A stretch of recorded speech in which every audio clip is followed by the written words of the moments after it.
Hey everyone, Ryuuta here of Super Krunch, and sorry about the bit of a wait, and I'm a little bit unprepared this week. So unprepared that I completely forgot I should have plugged in my Ethernet port. So I have no idea how many times that actually, how many times that my OBS might have disconnected, but I can check from like another Discord to see how many times I've gone live. Okay, so it hasn't done anything yet, so that's good. Because man, after Monday stream, I'm just like, God, OBS, I just need you to work. Hello, Belficito, welcome to the stream. Welcome. Glad you can make it. All right, we're gonna continue our weekly tradition of art, and we're gonna continue off of this one I drew last week of the genius Henya in her bountiful jacket. This is holding up her chest. But yeah, we're gonna be laying down the flags. We're gonna add in some shading. Hopefully I can get this done. Hopefully I can like nail this all done today. I would like to finish this up and then like work on a completely different piece. So yeah. Oh yeah, right. I forgot. I still gotta like I gotta go back and do that awesome May thing I was doing the other week. By the way, hope you're doing alright on this Wednesday evening or a Thursday morning wherever you're at. Hold on, let me put my fan on. I'm a bit hot right now, especially since like I took my laptop out of my backpack. And that thing was just freaking hot for no reason, even though I set that thing to sleep, closed the damn thing, and for some reason turns on because it's like, hey, I want to come back on for some reason. But whatever. Alright, so yeah, that's the game plan for today. Let's see what we're gonna listen to tonight. What's gonna be tonight's music? Cause I really don't know what I want to put on. Let's see what we got. We gotta work with. And you know what? I'm just gonna put on. I'm gonna put on the. I have a simple question. Accept commissions? Anyone commissions? I don't at the moment, mainly because I'm busy with a big project. Now, I'm hoping to have that project done soon. I was hoping to have it done actually this month, but it doesn't seem like it's gonna be the case. As soon as that project is done, as soon as it's done, then I can start accepting commissions again. Because, yeah, this thing's taking up a lot of time. So I don't want to keep anyone waiting on like my commissions when I'm super busy with something else. By the way, welcome to the stream, Kupo. Glad you can make it. Oh yeah, what was I? Let's see, what we're gonna put on for me. Oh yeah, right. That's what we're gonna do.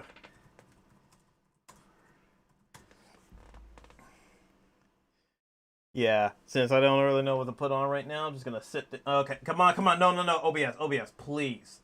OBS, just please stay green. Come on, just stay green, OBS. I know you want to go to red every single time I want to put on music, but I need you to stay alive for me tonight. But yeah, we're gonna listen to what I consider the best version of Sandstorm, which is from Pokemon Clover. But for real, this version of Dark Sandstorm like hits super hard. Yeah, and then before I get started, let me find this guide really quick that I had to work with. Let's see. This one? Oh, thank God, it's right here. Yeah, we're taking it's been a hot minute since I've done any heavy shading, so we're gonna borrow Kakage Sensei's style. I'm replaying Tensai. Alright, thank you. Yeah. I'll let you know when I start accepting commissions, I will advertise them on the stream, because I actually used to, but I'm gonna also update my commission sheet. Not with new prices, but with new artwork, because, yeah, you gotta kind of, like, swap things out. We're playing it myself, just suffering intense heat, but assuming it'll be stormy again. Okay. Well, that's nice. Oh, well, playing 8 sounds nice. But yeah, hopefully that storm will help cool things down a bit. Alright, let's get started. So, first things first, I gotta lay down the flask. But at the same time, I gotta bring up Henya's picture again, because I completely forgot what she looks like.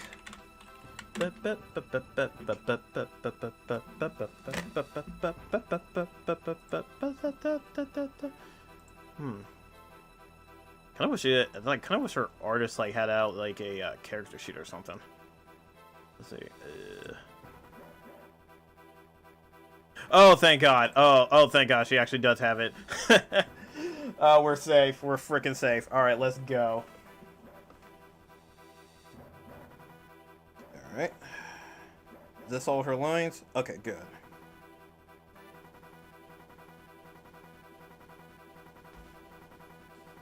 Yeah, so we're continuing the last drawing since I didn't get a chance to continue it during the week, and next thing we got up is just like coloring and shading. I haven't done that in a while on the channel, so I figure why not?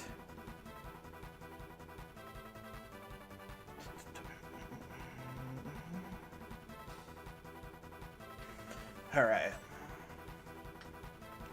First up, gotta get my color palette going. Actually, better yet, let me actually pull up her reference sheet on my end.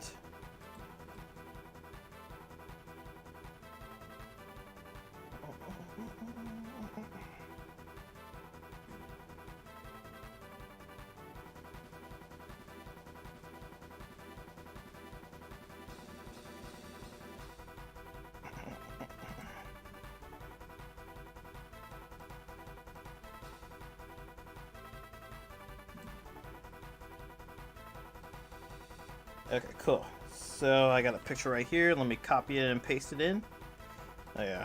For some reason, right-click is not mapped to my pen for some reason. Whatever. Alright, bada bing.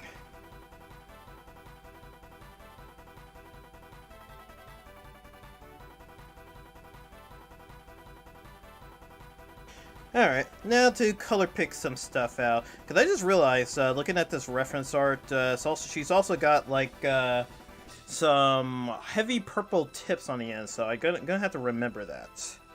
Alright, so we're gonna grab... Oh, whoops. Let me switch to a pen. I'll make it a marker. So, we're gonna grab, actually, this one right here. Yeah, so grab that. Also, let me drop this down a little bit of a shade so I got a better idea what I'm doing. Okay. Yeah, it's like a lot of purples and yellows I gotta pay attention to. Yeah, grab that. Oh, right. Put that right there.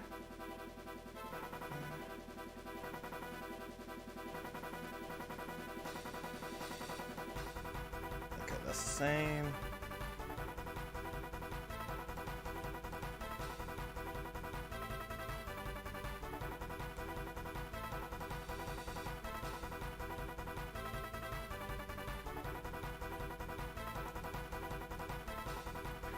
Come on, OBS. Don't die on me. Thank you.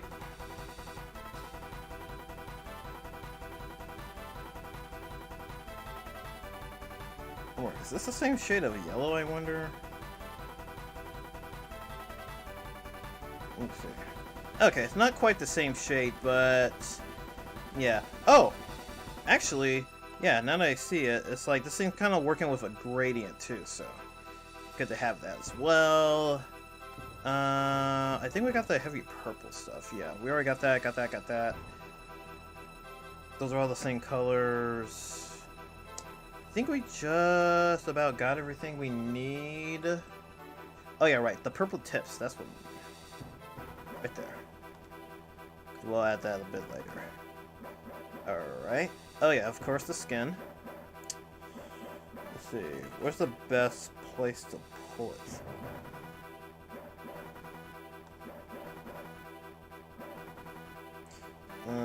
Yeah, probably right there should be good. Alright. Alright, so we got the color palette nice and good. Let's get...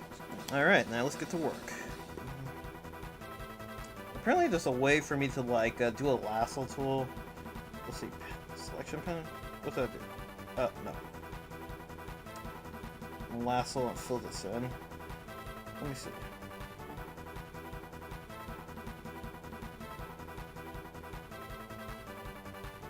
Yeah, I have no idea how that one works. So we're just gonna go with the tried and true paint bucket tool.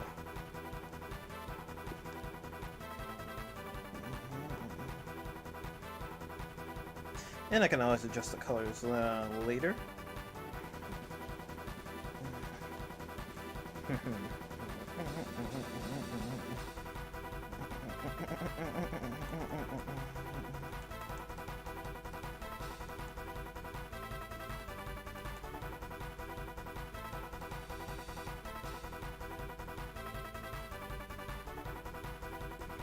I'll be keeping my phone on for you, bro. I gotta listen to you streaming. Ah, thanks.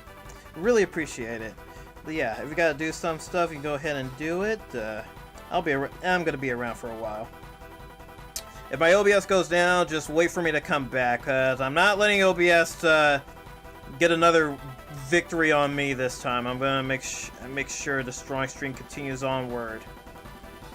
Cause man, I was like just really frustrated on Monday when it went down, and just basically took all the steam out of me. I was just like, I was just trying to troubleshoot it. I thought I was able to troubleshoot it, but apparently not. And then eventually I was able to get it back on, but then it was just like, how many times do I have to set this? Like, the YouTube side is really annoying to set up because I have to like schedule the stream, make sure it's all nice and reserved, and yeah. So yeah, hopefully that doesn't happen again. I don't even know if it's so much OBS being a jerk than it is like the server I'm using to stream with.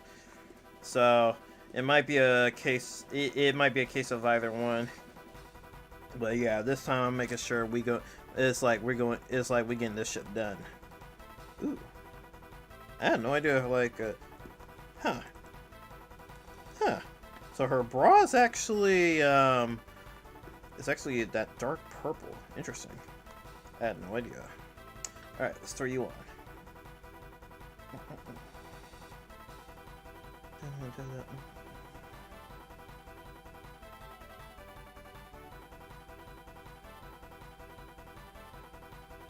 Oh yeah, and just so I can see what I'm doing, let me also add in, throw the lime green up in there, bada bing.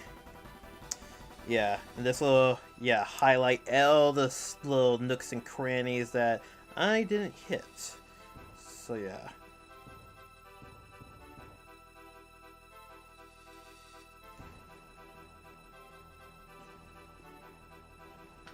When I met you, I thought you were Arata, by the way. How is he?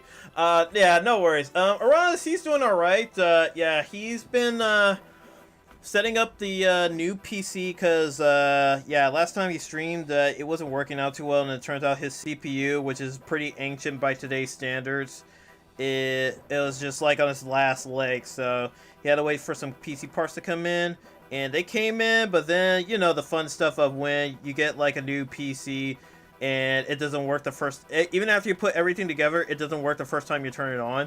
So you have to be like, okay, now I have to diagnose why it's not working, because there's a chance that it might be the part might be faulty. But then it turns out it just turned on today, and then he don't even know why it did, but it just did.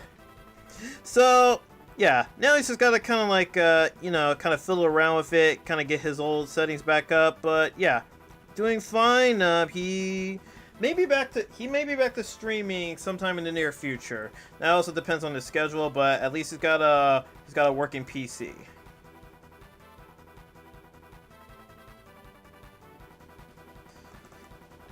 Let's see. I'm doing a stream request myself for Final Fantasy VIII. I have to get through the whole game using Quistis and Irvine. Ooh, man, that's okay. That sounds pretty fun. Like, especially like when you investing into Irvine's like gear. It's like you can probably pull that off. So yeah, good luck with that.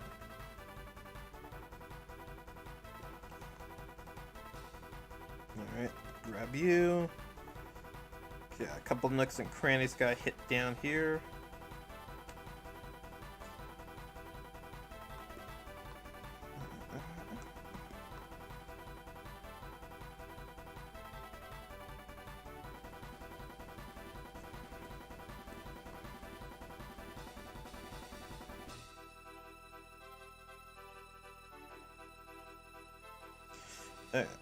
And then let me grab that. right there. There we go.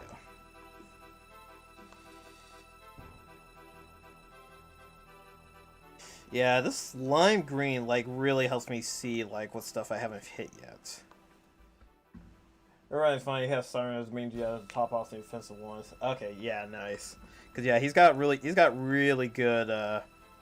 really good physical attack, so he should be able to handle it. And then Quistis I think Quistis was, from what I remember, she was kind of like the all-rounder, so wanted to spec her more into, like, magic it could, but, yeah. Oh, wait, actually, you know, there's actually something, that might come up, Kupo. How you're gonna handle the, how exactly are you going to handle the Ragnarok section? Because that's straight up Squall and Renoa no matter what. So you have to have stuff ready for that.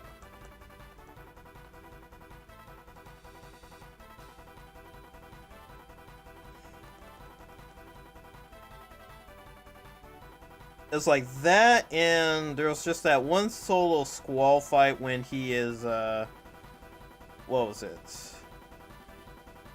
Well, then again, you could, like, swap, junctions no matter what, so even if you're stuck with Squall and Renoa for that section, you could just, you know, switch the junctions over just so you could do that section. And then, once you have control again, switch back.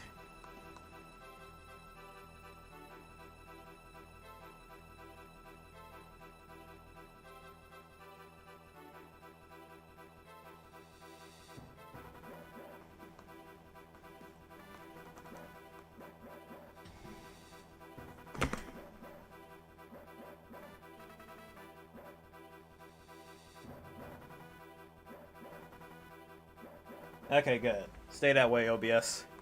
Cause I just looked at OBS. We're at red and 0. I'm just like, I was about to slam my desk, and I was like, come on. Right event will either kill in pairs or kill them in order. What matters the main over? Okay, yeah. Okay, yeah. Cause I was like, yeah. There's just like there's just some scenarios in that game that's just out of your control. That you just have to like, okay, you gotta have to This is like kind of like throw me a bone here. Oh yeah, Ultimecia, yeah, that one's gonna be tough. Like especially if you get bad RNG at the beginning. Is this it? Okay, yeah, let me grab this.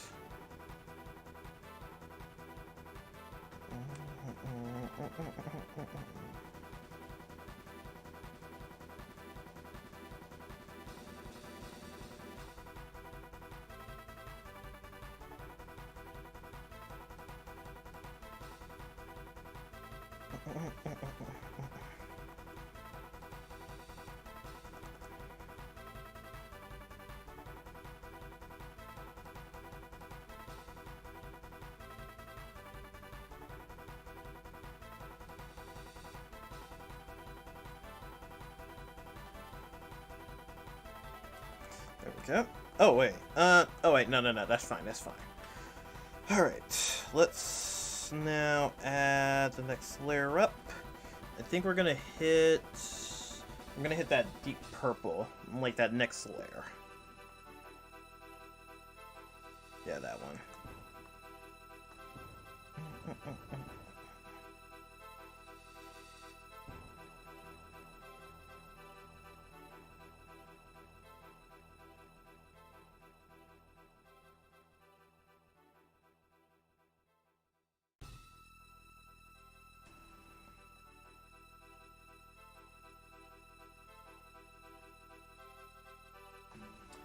Let's see.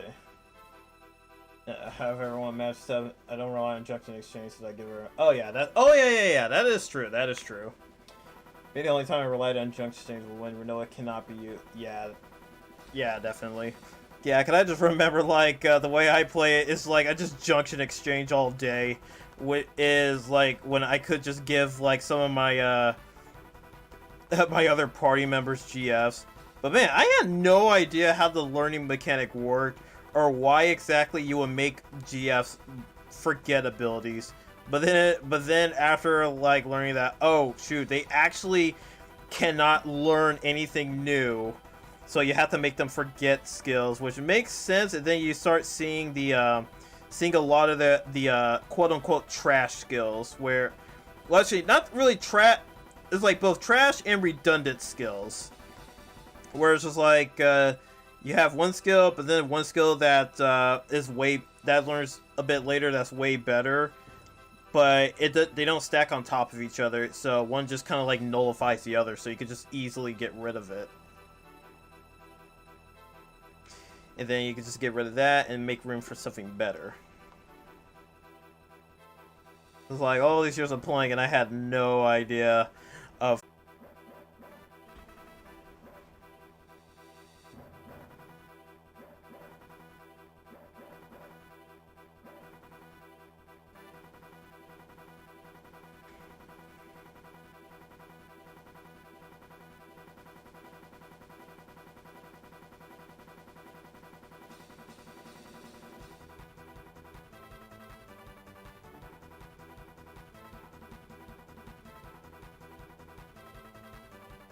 Oh god, this OBS. You're gonna have to weather the storm, OBS.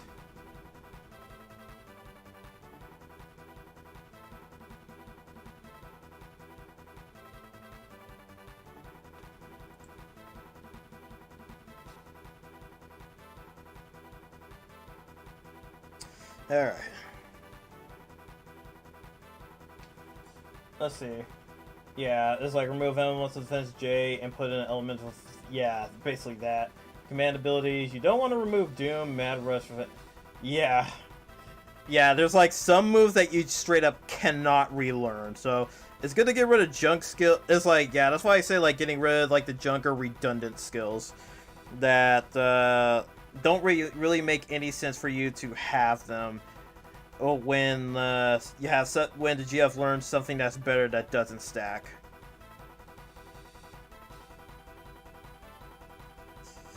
So yeah, I had no idea about that mechanic. But yeah, that's the one thing I like. It's like you can take when you replay Final Fantasy VIII. It's like you get more out of the game when you replay it, and then you just learn like, oh, I had no idea about that.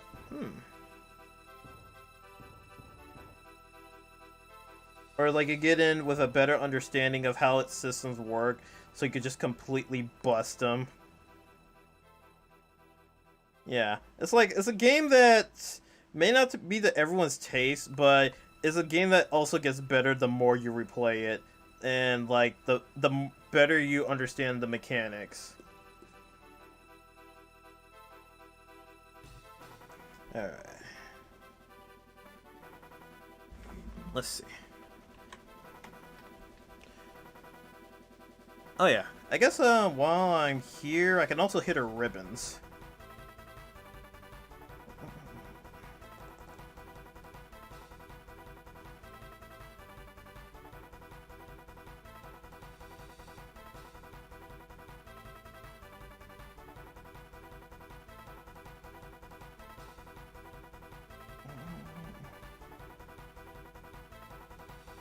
Yeah, and I can just make that dark later. Did I draw you on her other side? Oh, okay. I didn't see that. I'm being a good guy right now. I just defied a guarded facility to get rid of the enemy. Ah, nice. Yeah, I don't really know what's the best way to do that so that you get the best seed rank, but I just go with like, okay, we need intel, so just say you're a part of them, just so that you can figure out what the fuck is happening.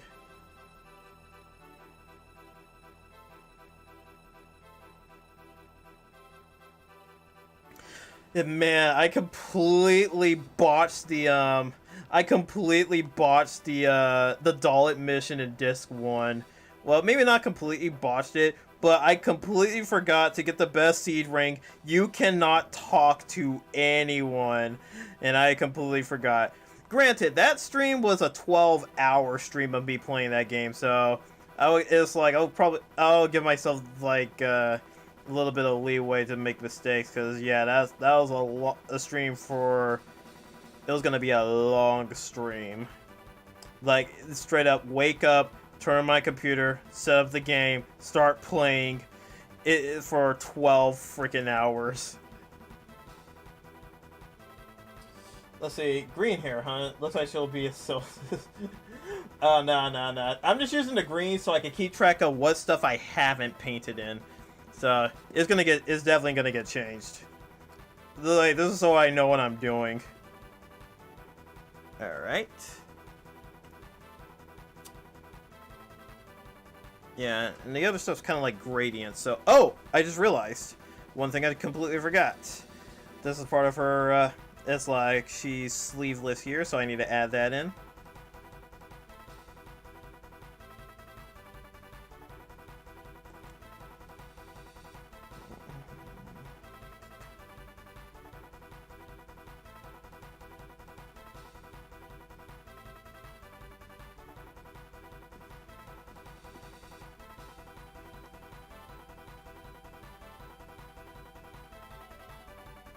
There we go. Like, I completely forgot, like, that's still showing her bare skin. Yeah, the riot scene doesn't affect the C rank. Okay, but the training center scene matters since the boy... Yeah, of course. If you ignore to help, he die... What?! Wait, he could die there?! Holy shit! I didn't think that was possible. Oh my god, that's pretty brutal. Oh my god. Man, okay, yeah, I'm glad I straight up saved that kid. I didn't even know that was an actual mechanic. The heck? There we go.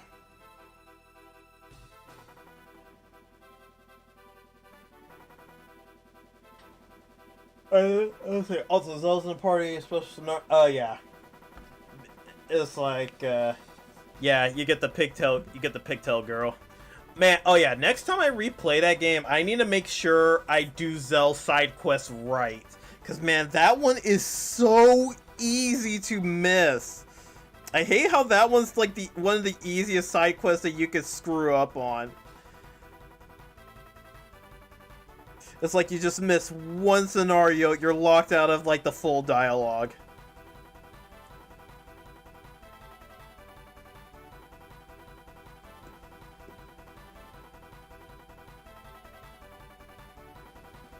Like, that's one thing I wish, like, the game, like, didn't have to penalize you so hard over. It's just like, damn, it's like I just missed one section. Come on, cut me some slack.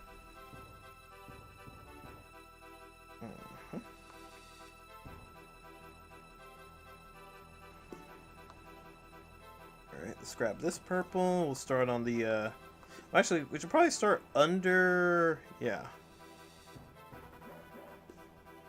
Yeah, we'll start under here next.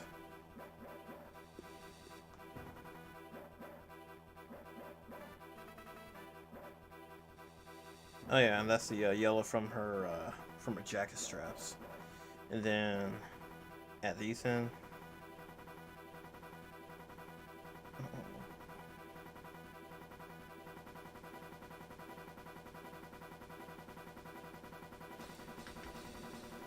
Yeah, that's basically why there is a help or ignore section. Easiest, but you can fuck you up if you don't perfect this scenario. Yeah, for real. It's like that one is like you have to have a guide immediately on handy. It's like one of those instances where you have to like constantly have, whenever you're at the garden, have Zell with you just to make absolutely sure like you don't miss a thing. Or if you're at the garden and Zell's at the garden, you go to the library and make sure you didn't miss a thing. It's like trying to make sure you get in time to not miss your telenovela or your soap operas.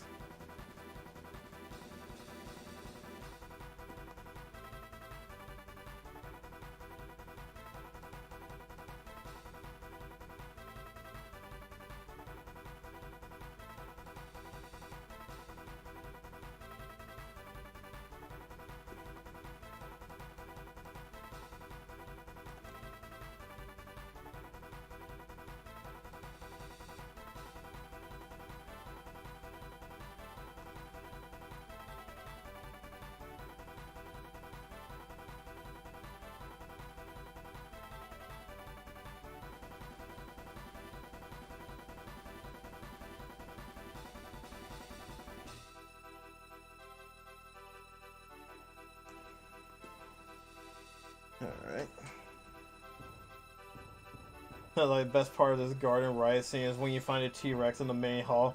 You'll be like, how the fuck did it squeeze itself outside the train? Yeah, exactly. Alright. What should we get next?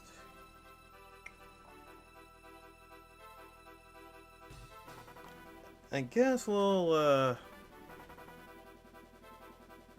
I guess we could get the yellow, band. Well, actually, let's get the dark purple. Well, yeah, let's get the dark purple bands over here first.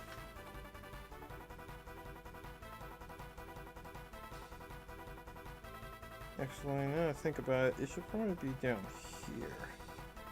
Yeah, I'm just kind of like reordering the layers to something that makes sense.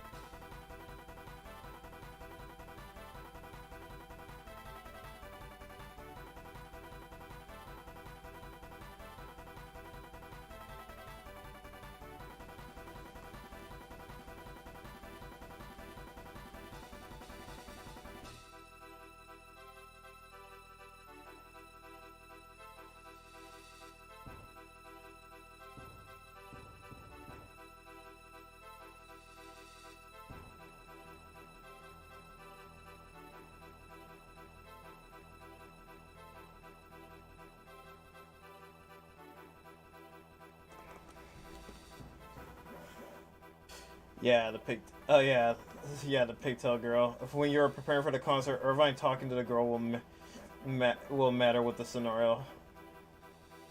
Oh yeah, I had no idea. It's like you could just as Irvine, just have someone play at the bottom and then just completely leave them and run back into the garden. It's like completely leave them and just do like just stuff on the side.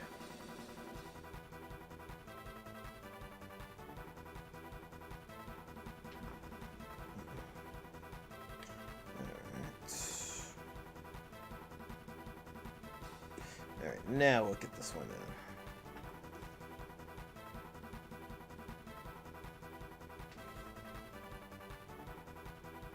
Oh yeah, if you go for a low-level challenge next time, get Demi spells for everyone. It'll slowly chuck their HP down without killing. Oh, nice, nice. Oh yeah, that is true. That makes sense.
Alright. Let's see. So be careful with Renoa. If Oz, she gets hit and her dodge can't. Oh, yeah, that is true. That is true indeed. Yeah, it's a good doggo, but a little too good if you're trying for a challenge.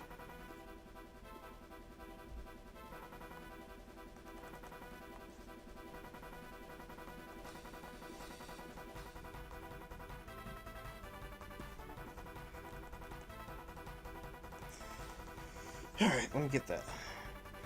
Add that. And then we'll just stick it right here.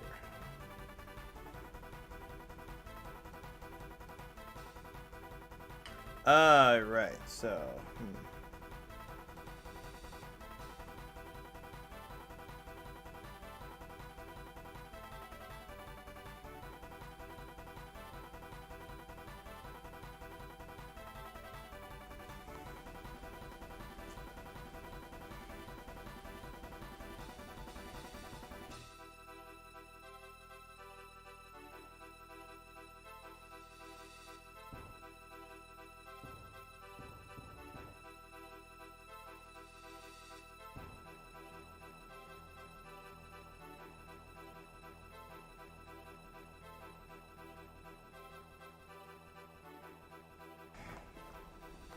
Alright, let's get this side.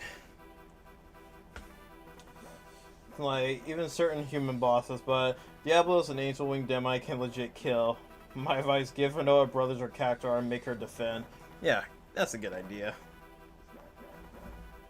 Oh, speaking of Final Fantasy, it feels kind of weird. It's like, I'm kind of like in a weird spot when it comes to like Final Fantasy 16 because the other day I went and took a look at like Brando SP's like retrospective on 15, which made me rewatch the trailers for Versus 13, where I was just like, damn, this is the game I was looking forward to, but at the same time, Nomura could not like materialize this game because it was still kind of a ghost game. It was a game that existed yet did not exist at the same time. So we kind of got like a very rushed product, which from what I heard is still like, it's still a decent game, but I feel like, man, the curse of being within like the Final Fantasy, the Fabula Nova Chrysalis like line was a bit of a curse, because man, it did not pan out well at all. It was just like so much. It's like so much stuff. Like, well, there was like Final Fantasy 13 getting it did well reception wise, but people were very disappointed with it, especially with how linear it was, especially compared to like say Final Fantasy like 10. And then I remember reading like an article about its design philosophies, and they were taking inspiration from stuff like Call of Duty, and I was just like, what the? I was like, dude, I did not. It's like, I came here to play a Final Fantasy game, not a Call of Duty game. What are you doing? What are you doing? Also, this concept looks a little bit different. Let me see something. Where's a still of you?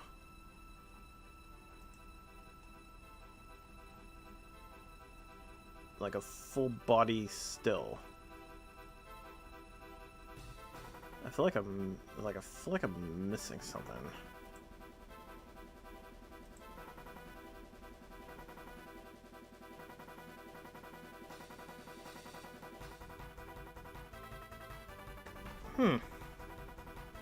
Oh, I see what happened. Oh, okay. Now I get it. I was trying to figure out like what the heck was going on with this? It's like going on with this thing, and I was just like, oh right, the zipper is from the inside, and that thing. Okay, now I got it. Because I was very confused for a second. All right, now then. Let's see. Final Fantasy and spin-offs made by Hajime Tabata are a curse altogether. Since every protagonist and main character always dies at the end, 15 Type 0 Crisis Core. Well, yeah, Crisis Core, it was like you already knew the dude was gonna die at the end. Type 0, I actually haven't played, so I do have a copy of the PSP translated version before Square wanted to be an asshole and be like, oh no, we're gonna DMCA this because we're actually making a HD version that we're not gonna bring to the portable consoles, even though it was originally on it. And I was like, man, fuck you, Square Enix, for that one. But yeah, I have that game on PSP translated, so I should give that a shot at some point. And then yeah, I heard what happens in 15, so it is interesting. Like it's one of those instances where if I had a nickel for every time Tabata made Final Fantasy games protagonist dies at the end, I would have 3 nickels, which isn't a lot, but it's weird that it happened that many times already.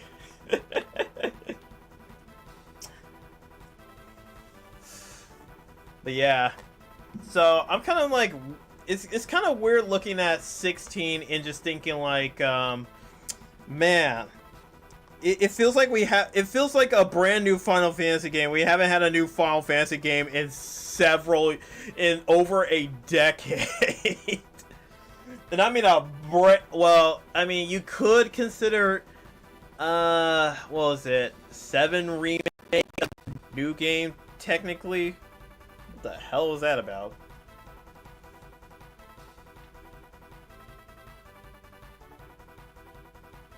It's like, that thing, like, static's, like, super hard. Alright, I'm gonna switch this. I want to switch to something else. What do I want to listen to? I'm gonna listen to this right now. Totally ain't got that one first. Oh, Sim show on streaming. Yeah. He left Square around 2019 after episode Ardent. Man, God, it was just like crazy. Man, it feels 15 was so freaking mismanaged. It was quite a travesty. But yeah, and it's just like Yoshi P, just like after saving 14 from the depths of despair, now is given the reins to lead a Final Fantasy game, which looks pretty cool. I was actually surprised that they brought in one of the combat designers from Devil May Cry 5 over, which makes sense looking at the gameplay. I was like, okay, all right, now I'm even more interested. This looks pretty cool. And the tone of it feels like what Versus 13 was gonna be. Though it's gonna be more fantasy than reality, but yeah, it was just like, man, this feels like the tone of Versus 13 that we wanted, and Yoshi P is now gonna give it to us. So hopefully that game does well. It would be nice to have a good Final Fantasy game to look forward to, though. It's gonna be a while before I get my hands on it because it's exclusive to the PS5, which I am not buying worth a damn. I blocked off Sony due to their bullshit, and I basically switched over to PC and Switch. But yeah, I'll wait for that game to come out on PC, which I think is gonna be within like 6 months. Oh god, I hope to god they don't put that thing in Epic Games Store's exclusive. That's just gonna piss me off.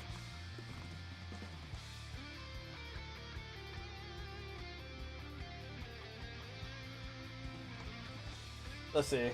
7 Remake will be the new timeline altogether since... Yeah, I was like, that's interesting. Then again, I never played through all of 7, so I'm like, whatever. I'll see what I'm gonna wait and see what happens with the story to see if it does well, because that's kind of ballsy move right there to kind of like rewrite the story of 7.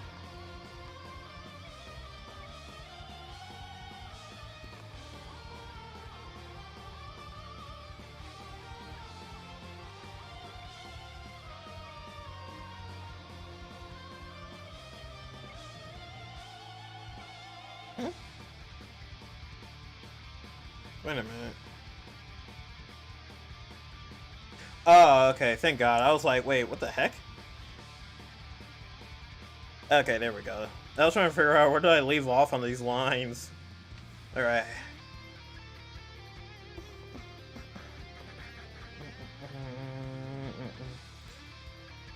Alright. Let's get the insides going.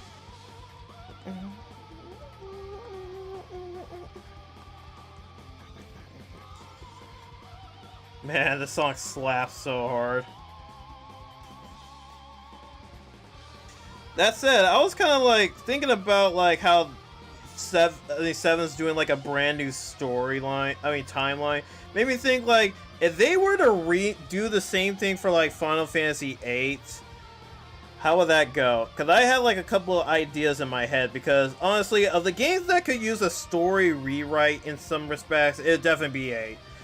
At least, like, to kind of, like, you know, tighten up some areas that, didn't pan out too good. So, here's my little, here's how, well, the little idea I was cooking, like, if 8 were to get a remake.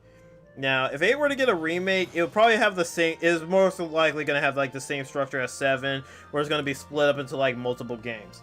But, it's like, the best way, I feel like the best way to go about that is to basically, so disc 1 I would just keep relatively the same, since you only really explore the Balam, Trabia, and Galbadia continents. It's like Sentra is only like the last fight, the Idea fight, and then you don't really explore much of Sentra. Is like in that respect, anyways. So then here comes the twist. Like at the end of the last fight after the end of the Idea fight at the end of this 2, you see it's like Squall will notice like Ultimecia and try to intervene before she tries to possess Renoa, which brings you into like the true final boss fight with Squall versus Ultimecia. And after that, and Squall is kind of like trapped in. It's like Squall is trapped in the void that you see at the end of Final Fantasy VIII, and then that's the cliffhanger right there. There we go. Back to green. God, OBS. I swear to God. All right. So where did I leave off? So I was saying, yeah. So cut the credits when Squall. It's like Squall's in the void at the very end. You cut the credits right there. Part 2. You don't continue that storyline. Instead, the second part is going to be the Laguna story. We finally get a full story with Laguna and his squad. That's going to be all of the second game right there. Like, all leading up to him being the president of Esther, just like in the original game. And then after like that whole game's complete, there's like a secret cutscene at the end where like it's like you're waking up from like Squall's perspective, and then it's like you see a girl walk by you, and it turns out to be Alone, who glances at you and then notices you start waking up, and then runs over to you. It's like runs over to you to it's like to fully wake you up, and then she calls in Laguna, and then like you go back to sleep, and then you wake back up, and then Laguna's just checking up, seeing how you are, and then like Squall's wondering like, wait, what's going on? Where am I? And then Laguna just tells you like, Squall, like a lot has happened. And it's like since you've been asleep, and then you wonder like, how long have I been asleep for? And it's like you've been asleep for like 5. I don't know. I don't know if it would be more tragic to make it 5 years or 9 years. Actually, just to kind of keep it realistic, let's keep it like 5 years. So it's like there's like a big time skip, and then for like the third game, which would be the third part of the whole trilogy, like there's a brand new Sorceress War. Like, Sorceress War, I don't know how they'll do it, but find a way, bring in Hein. Or, yeah, bring in... Okay. And then, disconnects, reconnects again. Alright, let me plug in the Ethernet cable, so it does that a lot less, hopefully.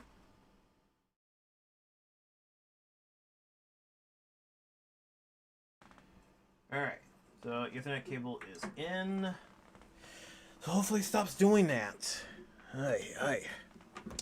But yeah, like I was saying, yeah, somehow find a way to bring in Hein, make her like the final boss. Or maybe I'll make Ultimecia still the final boss. Either way, bring in Hein, start up like a second Sorceress War. Straight up. And then it's like, and then part of the game is gonna be let's see, I had to backtrack to your last stuff, but yeah, and then it's like big story is gonna be similar to how 6 went, where you're at the World of Ruin and you have to basically relocate all your friends, and then you catch up with all of them trying to figure out what's been happening. And it's like, yeah, one of the first people you find Zell. He's with the girl with the pigtails. Dude, there is so much potential with that. I know there's just been like a big drive to remake games that are already either good or just straight up masterpieces. I don't know if you've also seen the Sony showcase today, where they revealed Konami reveals they're remaking Metal Gear Solid 3 Snake Eater, which I'm like, I'm kind of two minds of that, because I'm like, on one hand, yeah, remake a 3, but on the other hand, the original's already a masterpiece, and on that same hand, this is Konami. They haven't released like a full-fledged game in God knows how long, and the last game they released was fucking Metal Gear Survive. Not to mention, I don't know if they're gonna be completely faithful to the original. Then it's like, come on. Yeah, it was really fun seeing Pomu's reaction to that, because man, the Metal Gear brain rot that she went on leading up to that was so worth it. Is that part of her head, or is that just her hair? Yeah, whatever. But yeah, I was just like, okay, that's cool. I was kind of hoping that they would remake the first Metal Gear rather than do 3, because ain't nobody played the first Metal Gear unless they just somehow decided to do it on like Metal Gear Solid 3 Subsistence. But yeah, it's like Metal Gear 1 and 2 would be like really good games to remake, since there's hardly anyone that played it. But at the same time, Snake Eater is technically the first Metal Gear title in the timelines, I suppose. Yeah, so it's like found never down on the side. Don't. Okay, so yeah, you turn into a card. Yeah, good call on that one. All right, let me put on some more. Put some more music on. What do I want to put on?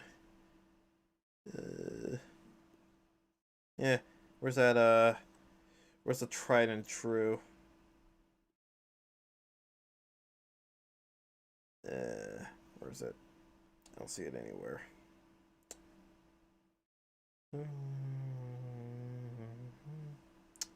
Yeah, I'll just put it on this right now.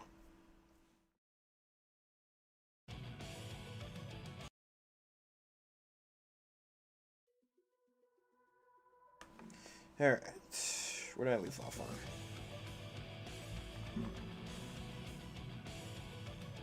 I live for the Metal Gear Solid memes, hell yeah. There's like memes are plentiful.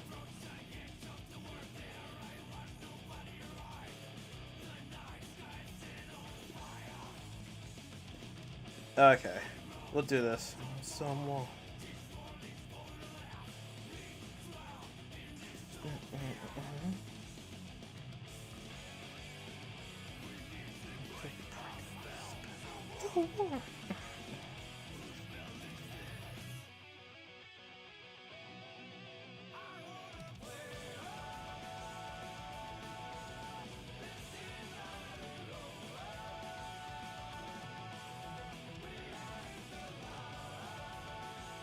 I was like, Snake Eater! Yeah, man. Yeah, that's like those games just have me plentiful. But I'm actually curious to see, like, for the new Metal Gear Solid collections, that they're finally gonna bring over Metal Gear Solid 4 to other platforms. And I wonder how they're gonna handle the Otacon section where he says that, alright, we have to switch this now. So like, oh wait, we're on PlayStation. It's like, we're on PlayStation 3. No need to change discs. God, it's like, I love those gags.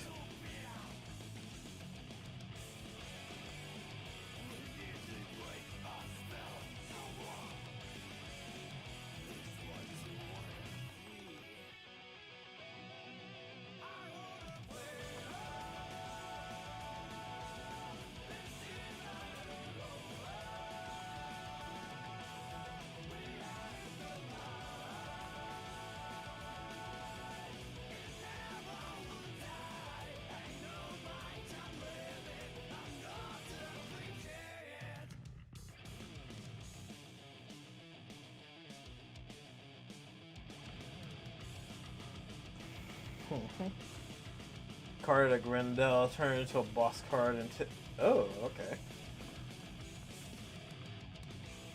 Alright. What else is there?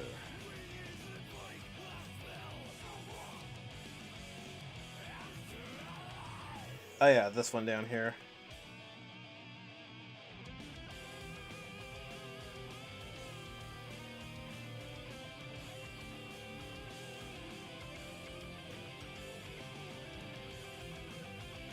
But yeah, speaking of Sony's showcase, I'm gonna have to be honest, a lot of it did not. The only thing that really interested me was the sequel to. Well, actually, there was a couple of games that interest me. So there was Ghost Runner 2, which I've seen a lot of gameplay of, which looks really cool. Let's see, there was that. As much as I would like to look forward to the Metal Gear Solid 3 remake, this is also Konami, minus Kojima, so I'm like holding with bated breath. And then like Bungie bringing back what was it, Marathon, and I'm very, very cautious of that because I've been hearing that like what was it? Destiny 2 hasn't been still hasn't been good, but I don't know. It's like I don't play it, so I'm only trusting it. It's like going off of the opinions of people who have played it. It's like on one side they still play it, on the other they say like, oh man, Destiny 2's going to shit. So I really don't know. So I'm kind of like, when it comes to Marathon. It's like I've never seen the original Marathon, so when they were showing off that trailer, I thought it was like it looked like it was like the next Destiny expansion pack. Had they remake the original Metal Gear? It depends. The legendary voices have already grown with it. Yeah, but nah. Well, yeah. That said, if they do remake the original Metal Gear, and I'm not talking about Metal Gear Solid, I'm talking about Metal Gear 1 that was on like the MSX. If they do remake that, would they use, this is going to be a spoiler, but at the same time, the story was unfinished in the game anyways. If they use, for Big Boss, if they use Venom Snake, that would be sick. That would be pretty sick if they remake the game, but keep it consistent with the new lore established and made the final boss Big Boss, but the Venom Snake Big Boss. Yeah, that would be sick. All right, what's next on the radio?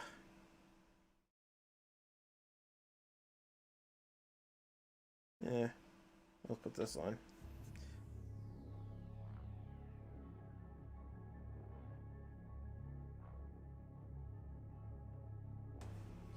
That would be, yeah. It's like that would actually be pretty sick if they did it that way.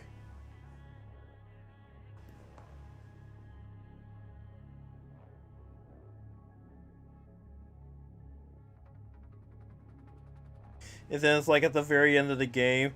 Oh man, someone made. Oh, actually, you know what? I got, now that I'm mentioning it, I have to show it. I have to show that one scene, that fan-made scene. What was it?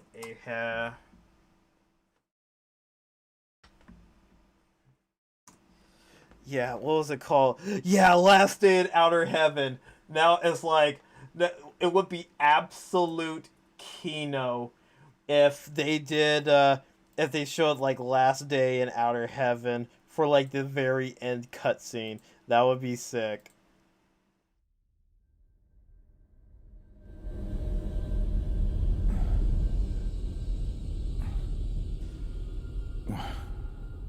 What happened?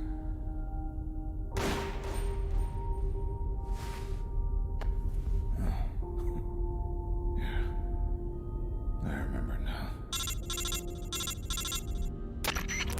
Hello, Ahab. Ishmael. You really kept me waiting. I just wanted you to know that I've made it out safely. They won't suspect a thing.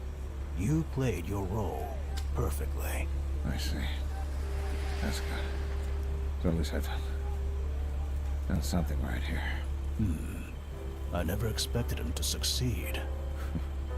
It seems that solid snake was more competent than either of us gave him credit for. Quite a heavy tuition for such a meager lesson. It's over. He's destroyed the Metal Gear and activate the self-destruct sequence. Outer heaven will go up in smoke in a matter of minutes, and the public will think that Big Boss died with it. I see. Are you sure you can't make an escape? Positive. You got me good. I can't feel my lower body. This is it for me, Ishmael. I'm out of digoxin. You can get me up this time. Outer Heaven won't die with you. As long as a man carrying the name of Big Boss is alive, there will always be someone striving to create a nation for soldiers. Are you familiar with Zanzibar land? How could I not? Selina Yarsk. The location of our first and last mission is part of the Fox unit. Last I heard of it, they splintered off from the Soviet Union and became their own state. No. Never mind. It's not something you need to worry about anymore. Don't worry. I'll keep our dream alive. From today onward, the name of Big Boss is something you no longer have to bear. Thank you, Ahab. And goodbye. My mission is finally coming to an end. After so long. It was my pleasure, Ishmael. No. Big Boss. I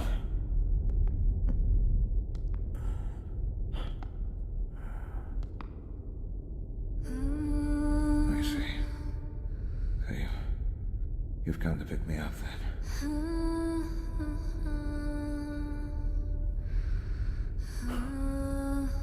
I guess my battle really is over.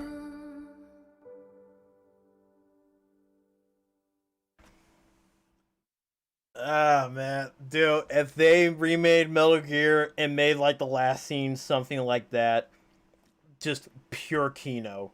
It would just be, like, just straight up Kino ending, Kino game. Just no question right there. That's just, like, how that, just ending it right there. Is like bringing a conclusion, not only bringing a conclusion to that game, but also Metal Gear 5. Just, oh man, that would be sick. They're not gonna do it, but it would be so good if they did. All right. What do I want to? What music I want to put on? Oh well, I still got another Devil Trigger, so I'll keep that going. All right, let's keep going.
probably doesn't look forward to that. Too many possibilities. Yeah.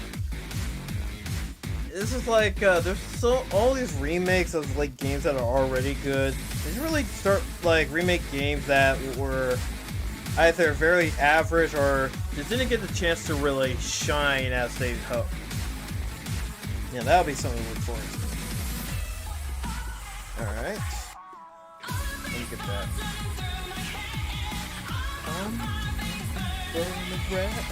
Frustration is getting bigger. Bang, bang, bang. For my devil trigger. That with me.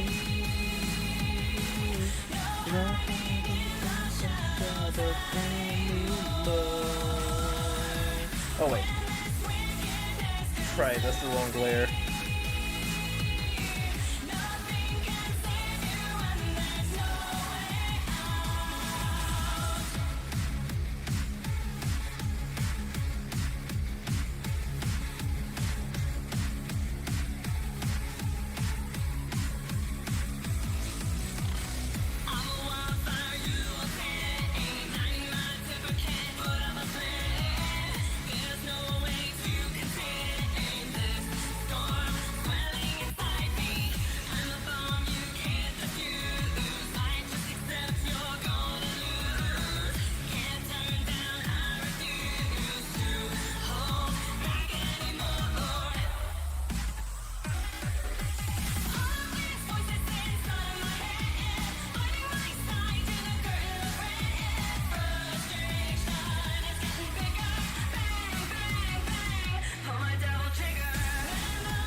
Alright, let me save this, and then I think next up we just really got her any spots that I need to find, and otherwise it's just going to be, oh yeah, right, the straps at the bottom, that's what we're going to work on.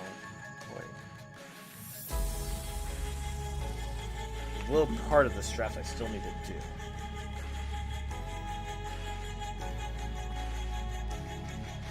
And I'm probably going to have to also saturate this some. But we'll cross that bridge when we get to it.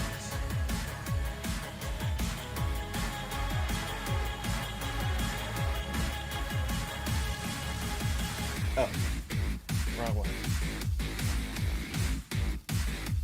There we go.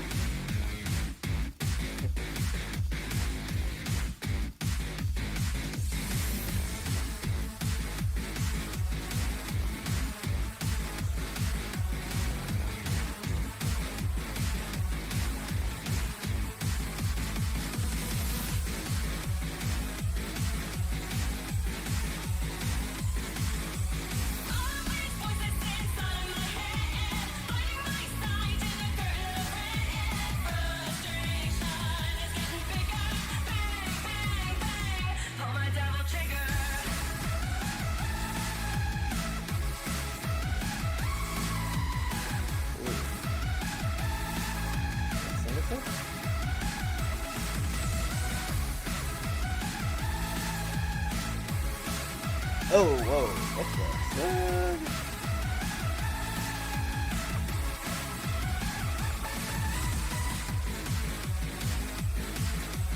That was the first time that's ever happened, like hitting like the move button and it just like zooms me right out. Alright, we'll probably fix that a bit later, but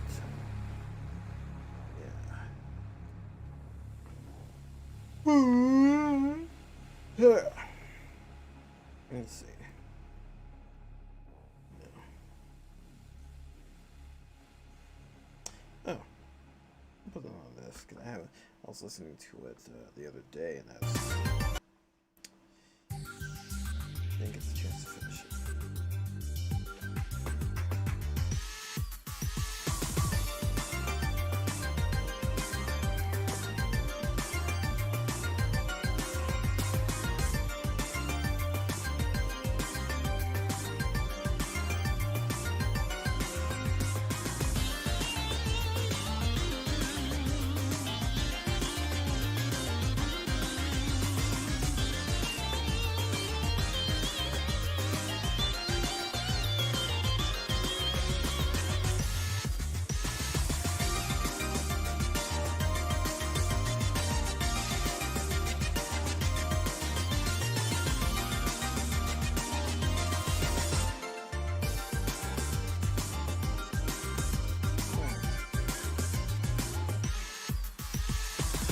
looking lit. Hell yeah.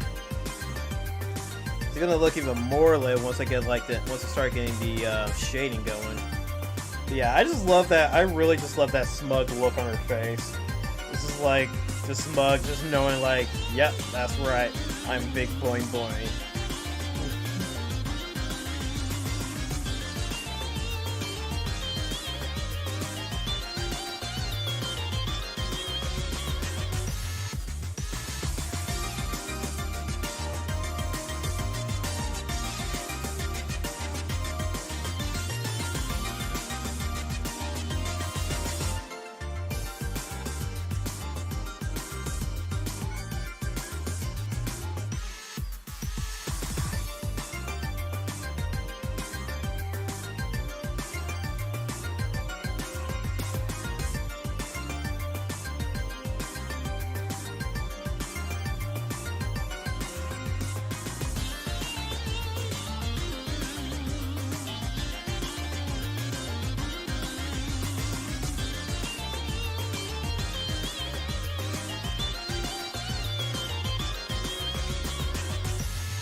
I'm controlling the ride. Yeah, I'm playing cards at a time like this. Dude, like you can play cards at any time.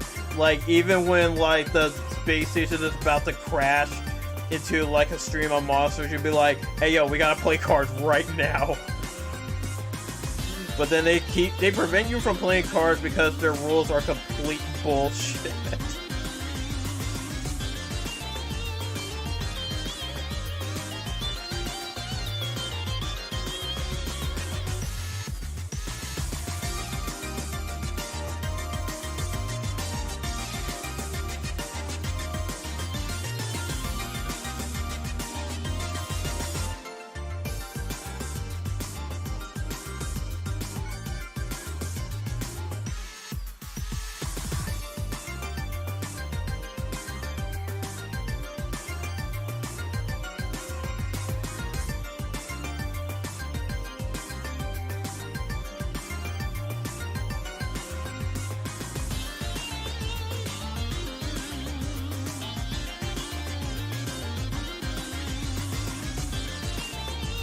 Right, that was me yesterday. Random early district for the jailbreak. Just played cards to get the Rosetta Stone. Oh yeah, the random rule. God, the random rule is so well. It's like it is pretty brutal, but I suppose the random rule does fit with the theme of like playing card games because you gotta. It's like you gotta make sure like your deck's pretty cleared out so you don't get a trash hand when random happens. Now, random plus all the other rules, however, fuck that shit. God, those rules, all those rules together is just straight up cancer. Not to mention the game can just cheat and get the best possible hands. Like, Adea is just, oh my god, Adea's hand is complete bullshit. He somehow can get all the best cards, no sweat. Just somehow ends up with a perfect hand every single time. I don't get how that happens, but she just does it every time. Just when you think about to win, bam, she hits you with the perfect card to counter it.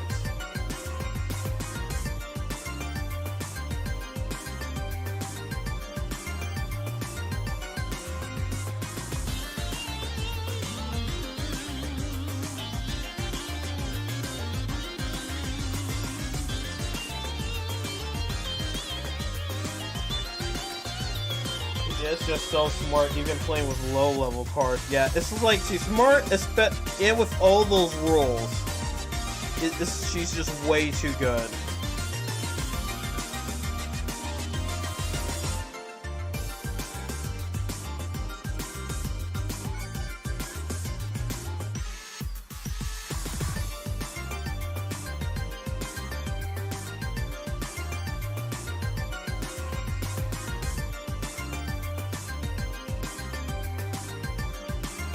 Endgame Queen. Oh god, Endgame. I'm not even gonna bother with Endgame Queen. Endgame Queen is just. God, it is the worst. The absolute worst.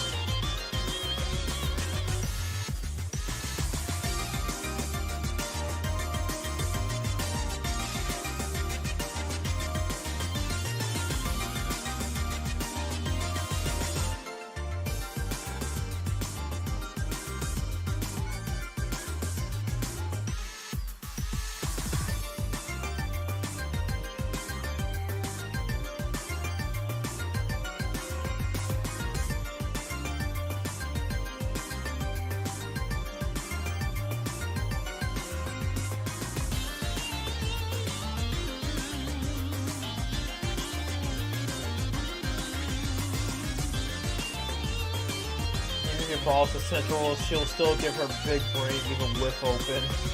Yeah. Yeah, Endgame Queen is just like, we play by my rules and my rules only. If you don't like it, get the fuck out of here.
Oh yeah, let me get the back over here. We got hair in the back right there.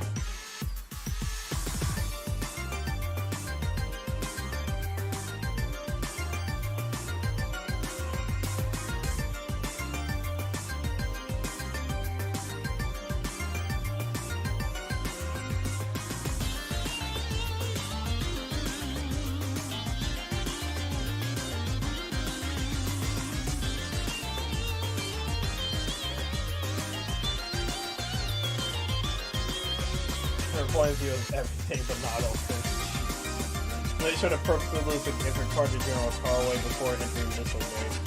Oh yeah, I forgot. Oh yeah, so yeah, I suppose yeah that makes sense. Though for me it was just like I just lost it like I think I lost it after missile base, and then it's like go back to and then I go back to him. He's like, oh wait, I don't have it anymore. And I'm like, how? I literally gave you the card. How do you lose it immediately? Oh, wait. Yeah. I did it at the same point as you. Yeah. Yeah, Renault's card is pretty easy to get back. This is like, some of the other cards are just like, God. Trying to win Squall's card from Alone. Oh, actually, wait. No, Alone has, Laguna's card. Trying to win Laguna's card from Alone is a nightmare. Trying to do it on the Lunar base. Lunar base rules are just, ugh. They're vomit-inducing.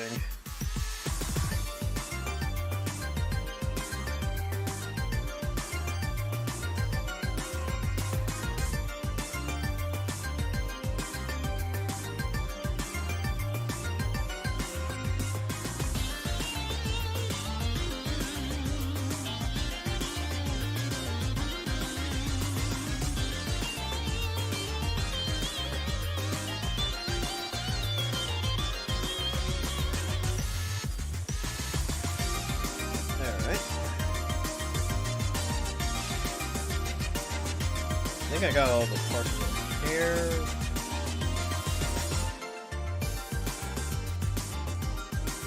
Alright. You also rechallenge Piaz in the crash. Oh, right. I had no idea about the crash site. Man, some of those places that you can find on the map are just really, really random. Oh yeah, I never found that. I never finished the UFO side quest. Oh well. Yeah, because there's like a couple other side quests there was that I could have done, but decided not to because I just didn't feel like doing it.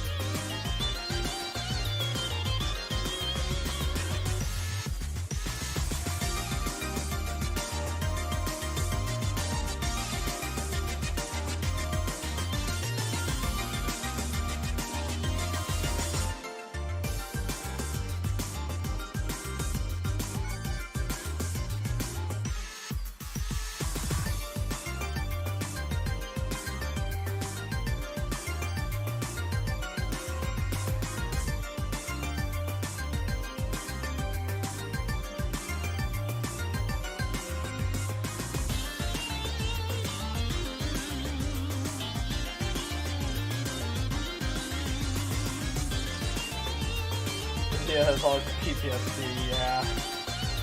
Yeah, I didn't do the Chocobo Forest one, and there was like a couple other side quests I just straight up did not do.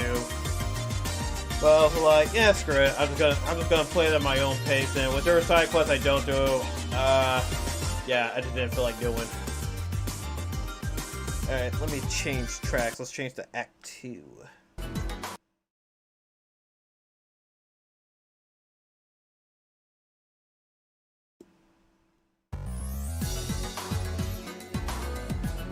Okay, how the fuck did it die on the second floor?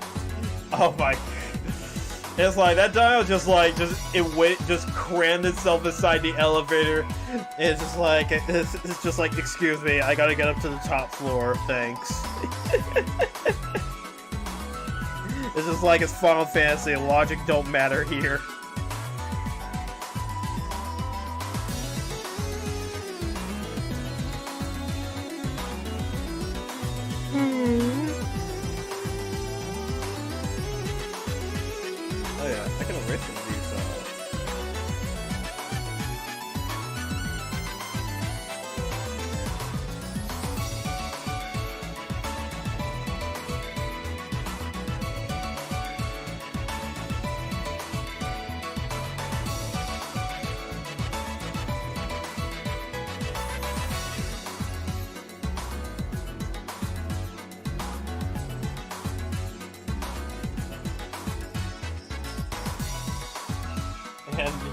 Ah, damn, that's the worst luck.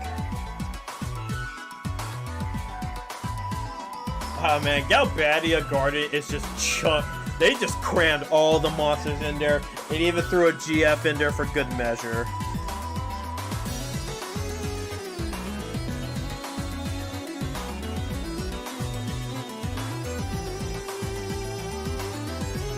It's kind of interesting how one GF was just like, I actually fear you here.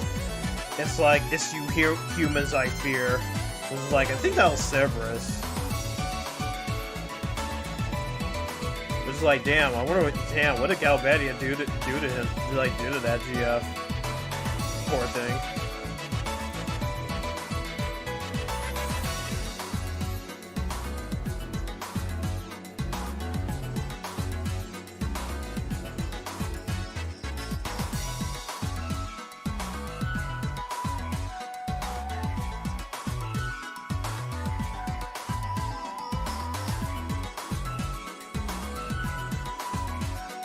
Different tri-phase increase, the monsters you encounter there are actually Central Region monsters. Oh yeah, that is true.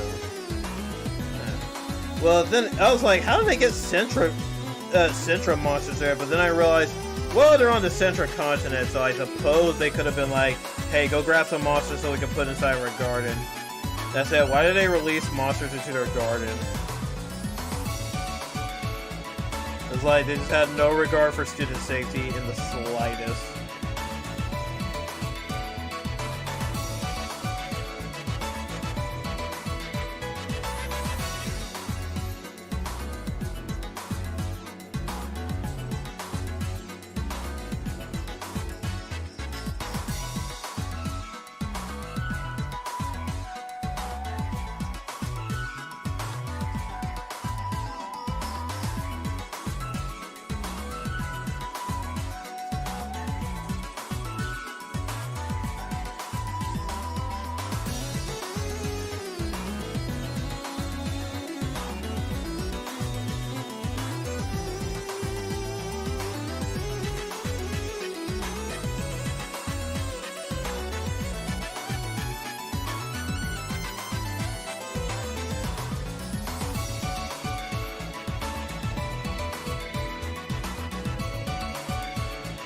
Alright, sex up the eye. That is like sex up the eyes right there.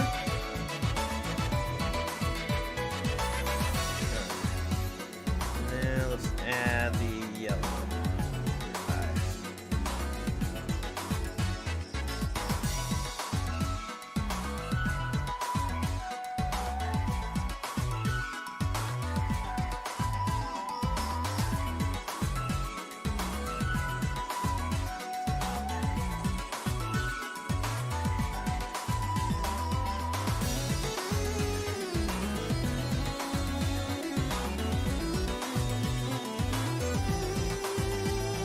Yeah, it's like the Guardian's just gone after this too. It just gets erased from existence. It's like no one knows what happened to it.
My big rev for card games is number 1. If you forgot to get safer card from Sid as early as this. Oh yeah, yeah, that is true. Yeah, that's one you could easily miss.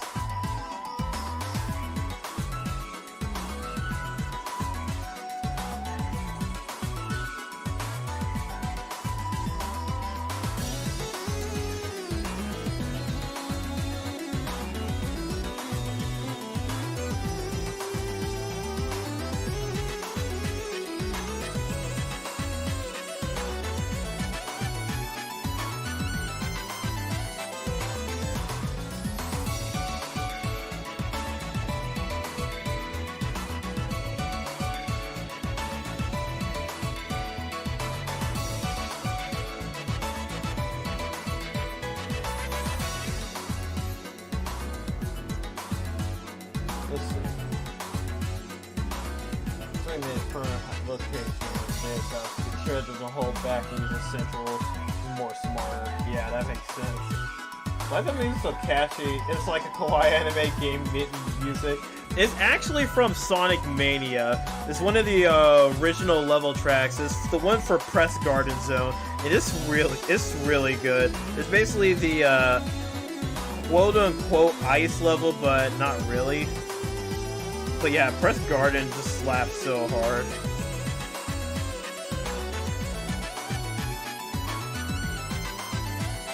Man, T Loves did a bang-up job when it came to this game's soundtrack. It's so good.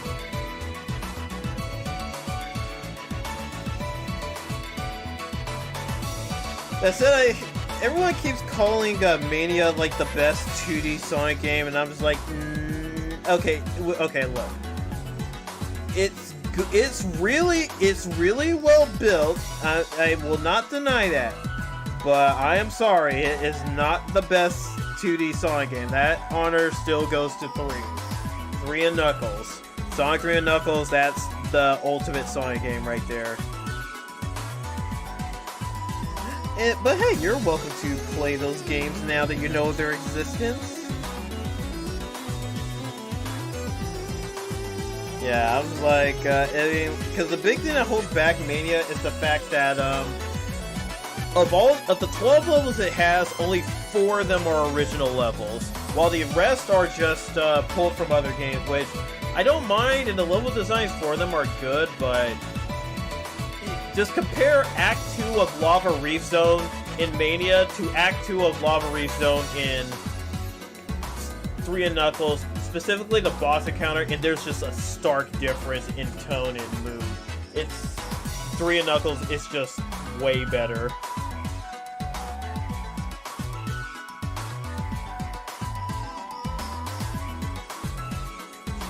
But yeah, that's not to say it's a bad game. It's definitely a good game, but I feel like it's a tad bit overrated. Just a tad.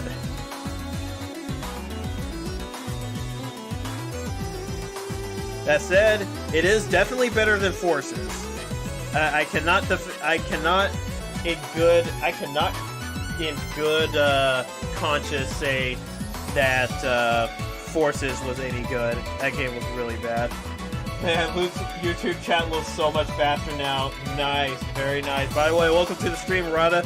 Glad you can make it, and I'm glad to hear you got your PC working, because, man, I was kind of concerned that it was giving you trouble after you put it all together. But yeah, I'm glad it worked out for you.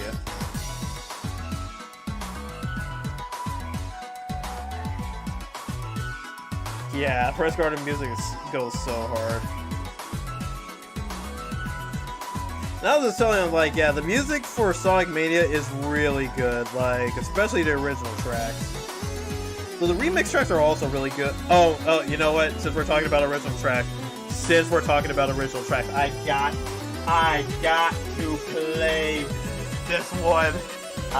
to play this one. I gotta play this one.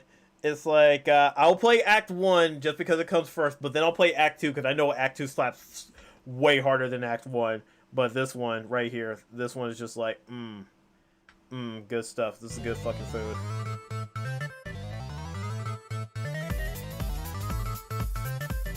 Light, camera, action.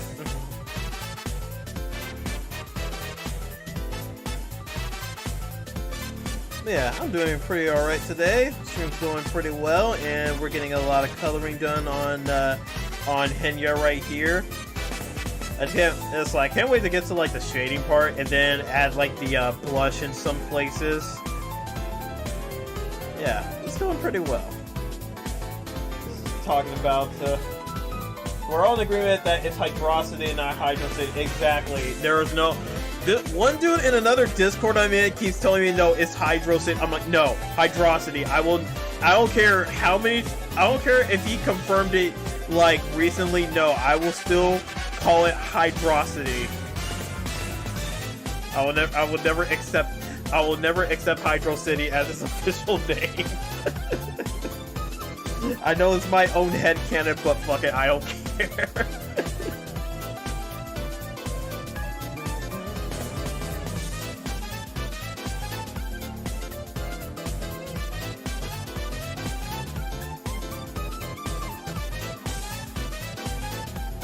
Yeah, every single time I hear this music, I can't stop thinking about the video with the dancing lizard. Hold on, I don't know if you guys have seen that one before. There's like a video with a dancing lizard. Let me see if I can find it really quick. Where's the dancing lizard?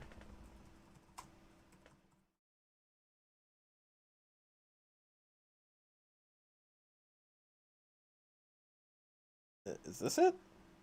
Is this the one? No, not that one. No, not that one. That song does slap though, but I'm not looking for that one. I'm looking for like a specific one. I'm looking for the specific come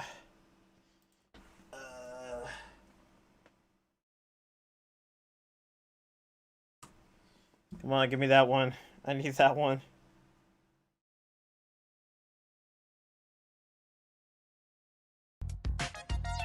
No, not the default dance. Give me the one with the Studiopolis music.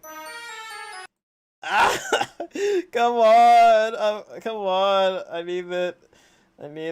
Is this it? Please tell me this is it. Oh wait, no.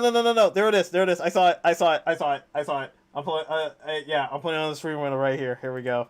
This is it right here. There we go.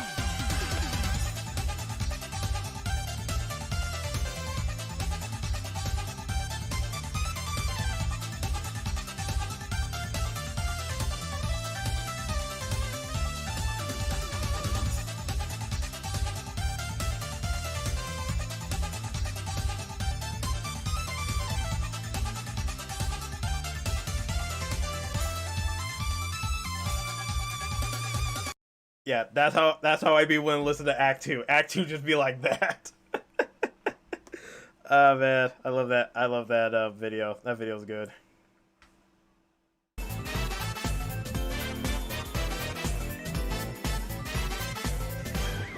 Oh, right. Switch back. Yeah, I saw that and I was like, man, I'm glad someone made that, because I don't. It's one of those things where I didn't think I needed, but after, it's like, it's something I didn't need, but I'm glad to have seen it.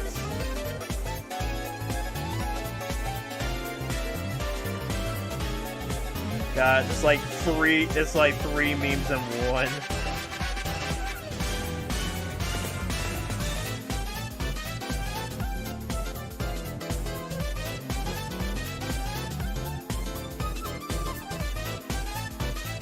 Oh, whoops. Okay, good. Ah!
Quick, just in case it blows up on me.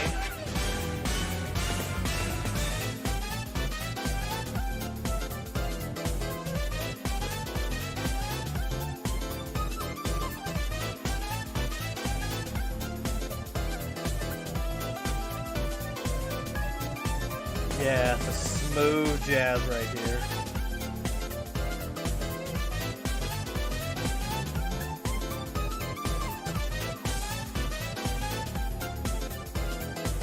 It's interesting how, like, Act 1 is smooth jazz music, while Act 2 just switches into, like, swing. The straight up swing music.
Alright.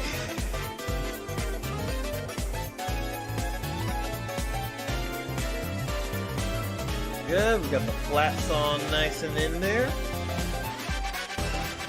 Now, next up is going to be the shading process. Let me add all these to a folder.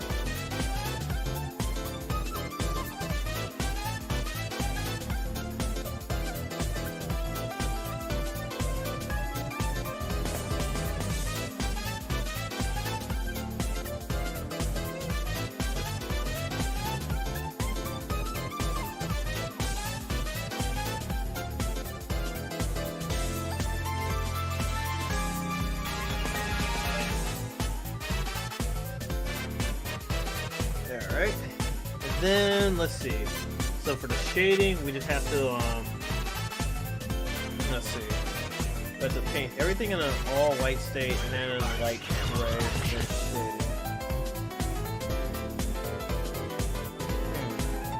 All right, I'm gonna need that. I'm gonna need that color that. Actually, probably see it.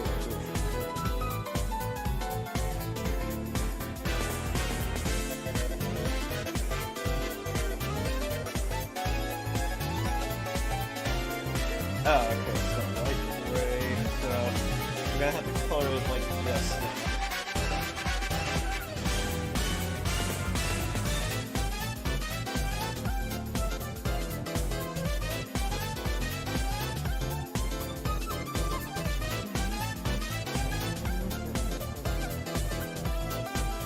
There we go. Now I just need to figure out where is this light source gonna be coming from.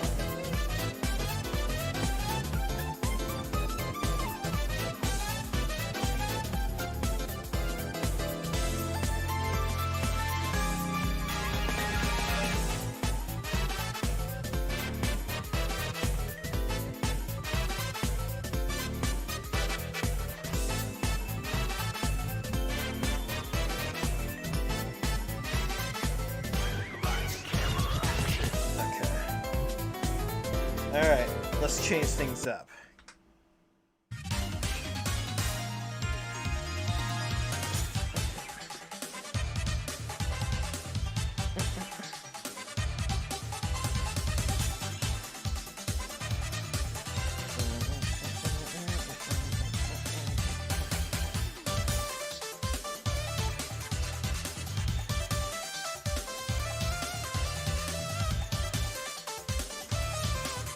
Where's Hydrosity, you hack? In due time, due time. We gotta get the Studio Oculus in here, man. Dude, like, I'm dancing right here in my seat too. Well, actually, this will probably be a good time for a stretch break anyway.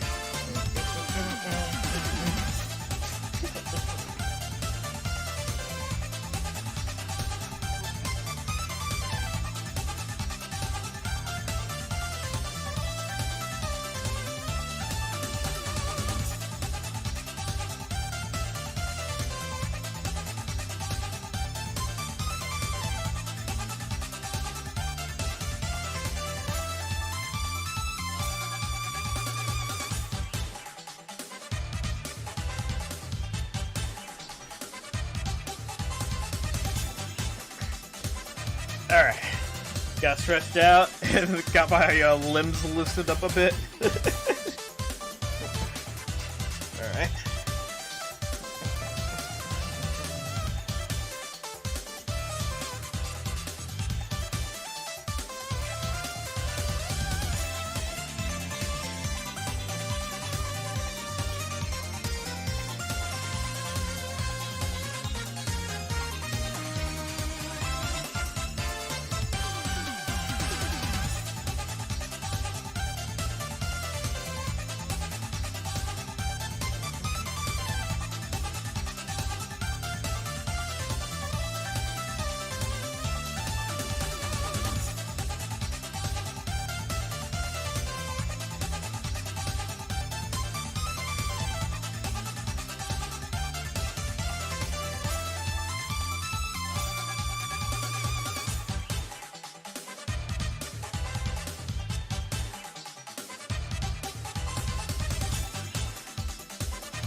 Also, I found out that the backup creation tool in OBS didn't save a single thing about any of my singles. Ah, damn it.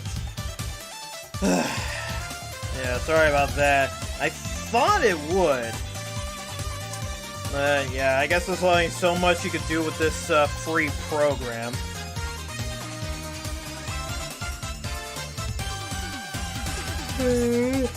Oh, looks like I missed a section. Ooh, let me get that.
Alright. Now we can. It's like how ironic I'm cooking while listening to Sonic music. Hell yeah. This is the best thing to listen to. Alright, just because Arata asked for it, here comes the hydrosity sounds.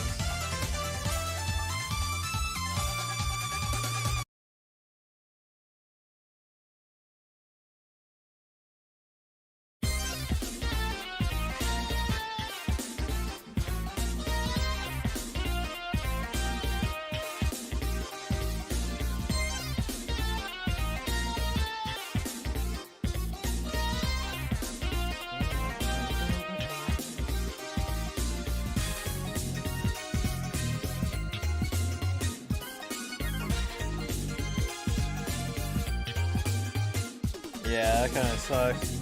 He has to find all of his OBS scenes manually. It really sucks.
Yeah, that thing slaps. Yeah, dude.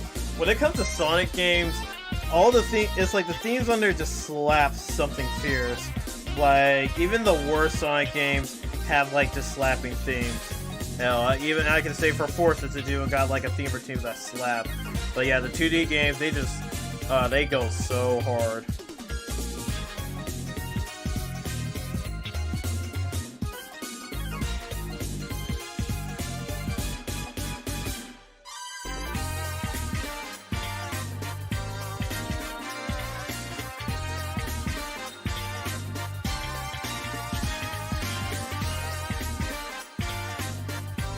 Oh yeah, and also helped for like this specific track, like in some of the tracks composed in Sonic the Hedgehog 3. Some of the help is like some of it was also courtesy of Michael Jackson, or at least like 3 of them, because they had to take it out for the Origins collection, which really sucked. But modders have put those tracks back in, so.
Now I'm worrying about my future replay for 8 is Omega Weapon.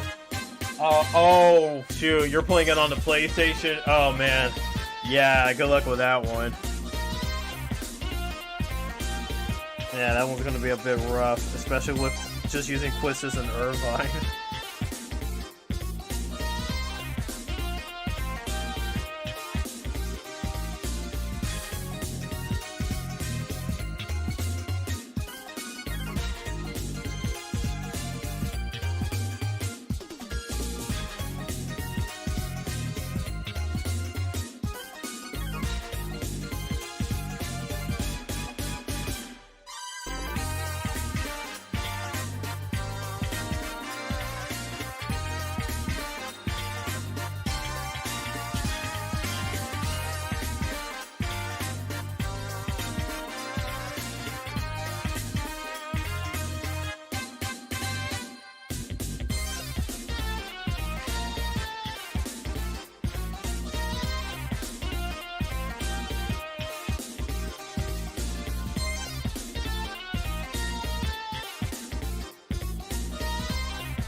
Triple meteor spam until selfie. Oh man, dude, triple meteor spam until she lands the end. Yeah, no, that's a bomb strat.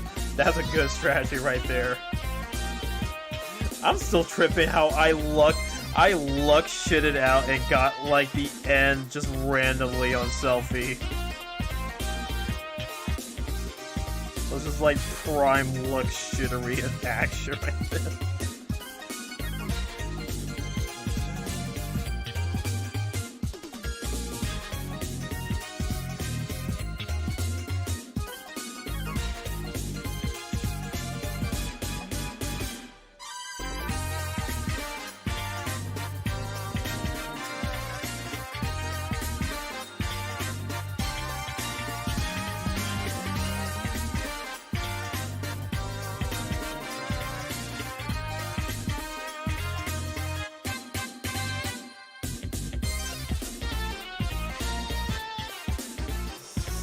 Yeah, just getting it on the just like the first command, it just appears. I was like, oh my god, we can end this fight right now.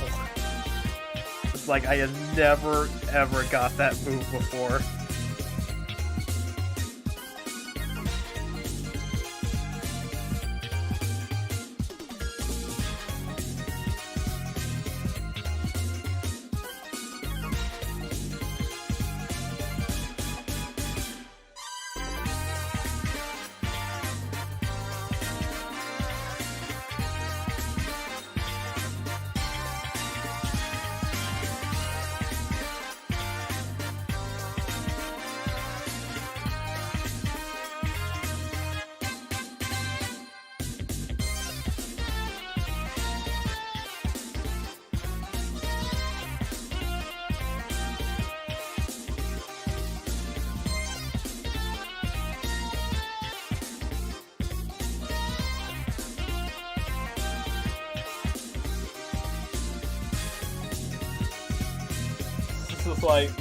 It's like the flowers blossom. You see the magnificent ending and bam.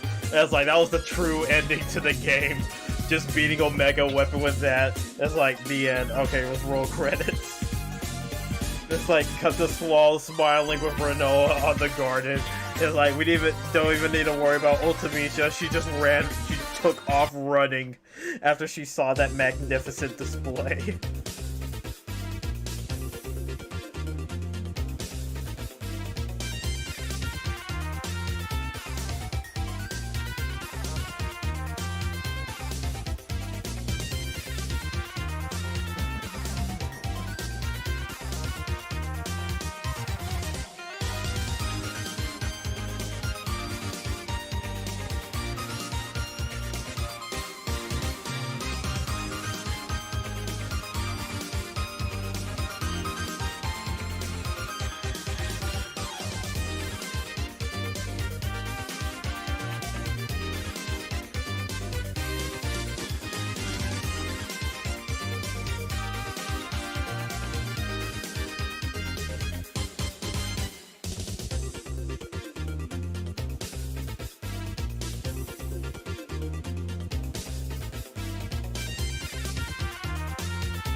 Yeah, I'll find ways before Lolo to get Omega.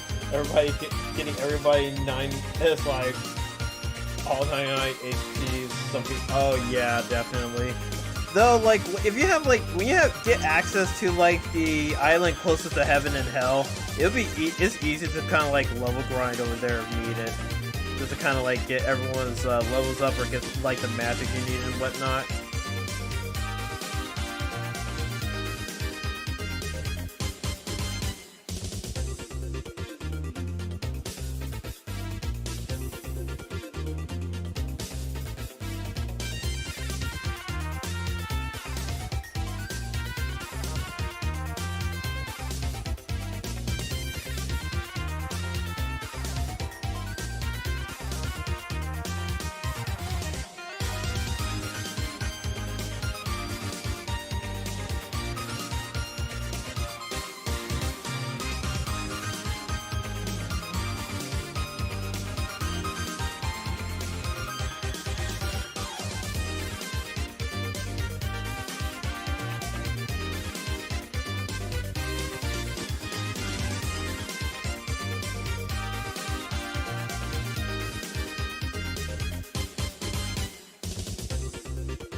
Yeah, hell has tolerable monsters, but not the mall. Oh yeah, right. Yeah, those things are really rough. When you told me earlier about Help 1 and 2, in my head I just assumed you meant Security Breach. I honestly thought it was going to be Security Breach 2, but no. They said it was Help Wanted 2. And I was just thinking like, what? Wait, what? Wait, how are you going to do Help Wanted 2? Like, you guys burned through all the Five Nights at Freddy's games unless... Well, then again, they didn't...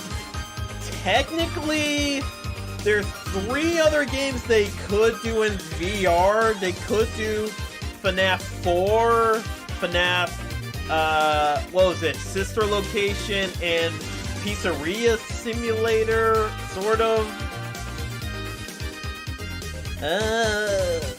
It's kind of...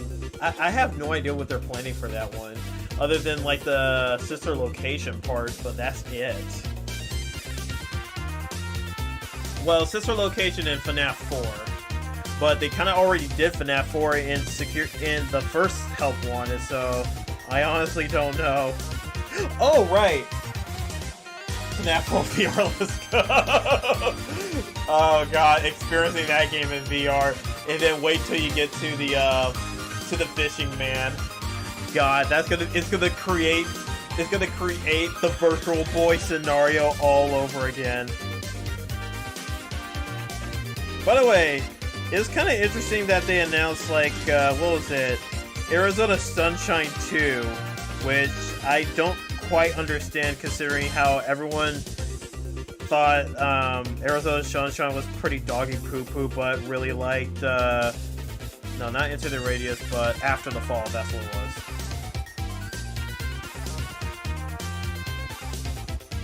Imagine just customized with VR. Okay, that would be actually pretty dope. That would be pretty dope. That VR is a boss, but it's scared the piss out. Dude, I really want to try it, but holy shit. That is just like, it's terrifying. That just being in that environment is just terrifying.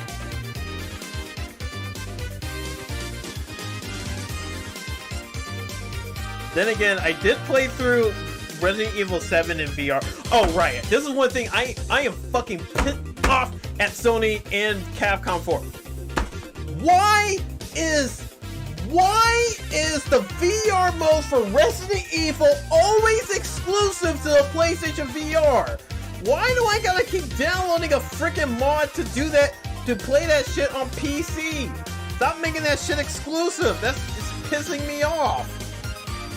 Shoot, like, I played through Resident Evil 7 on PC with the VR mod, but goddamn, that thing was vomit-inducing because of all the jank that came with it. Man, fuck Sony. Like, just, God, let me fucking play the Resident Evil games in VR without you having to, like, just be like, oh, you gotta apply the PlayStation VR to the experience. No, I don't want to buy PlayStation VR to experience. I just want to, Capcom, make the DLC for the original game. I can download it, and then I can play that in my VR. Arizona Sunshine was good when it came out. Ah, okay.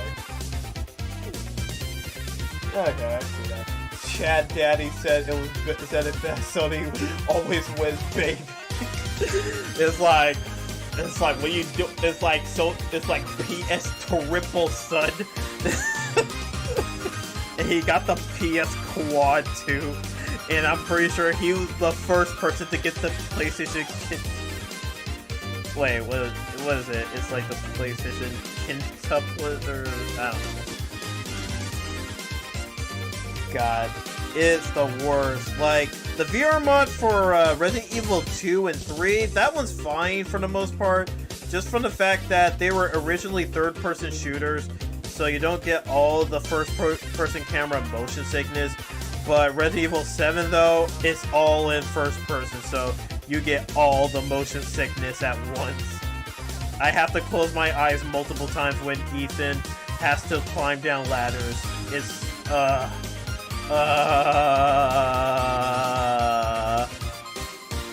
it's so bad.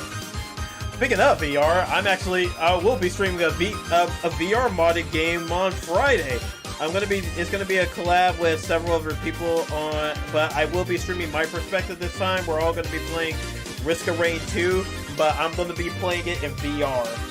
Because why the fuck not? I haven't touched my Oculus in forever. It's only really like that. Tonkatsu 0, Kite 1. Nice. Ooh, tonkatsu, that sounds delicious.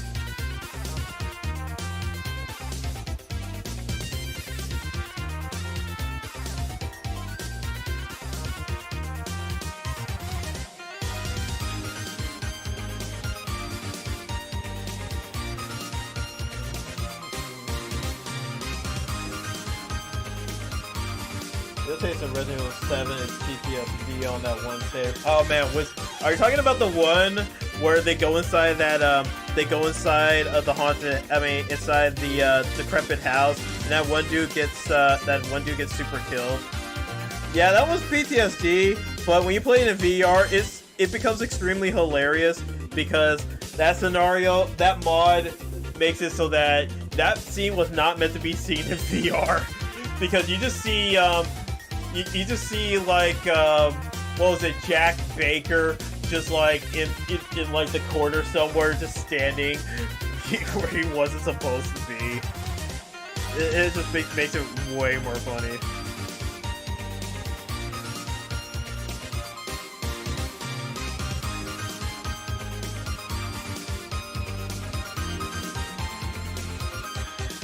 All right, so I know you were talking about how.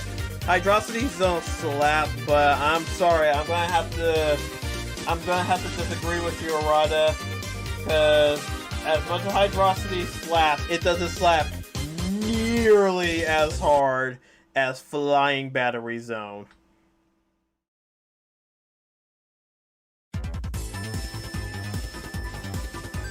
Oh god, oh Margaret, oh my god, that one, I knew it was coming too, but I still got freaked out. It was just like, dude, if it freaks you out when you're looking at the screen, imagine in VR if she's directly in your face. Oh god, it's the stuff of nightmares.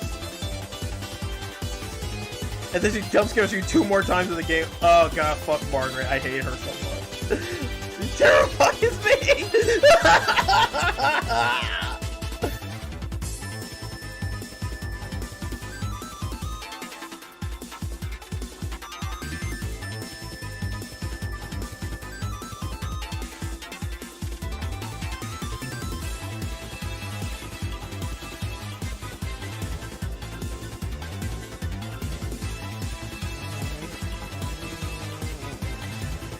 Whoa, bring that back.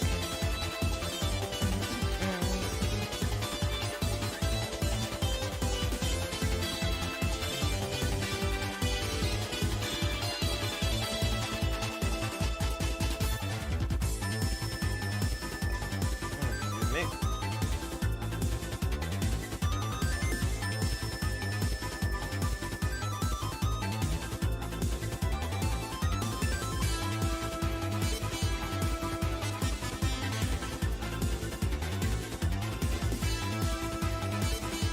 House better than paper fine, yeah.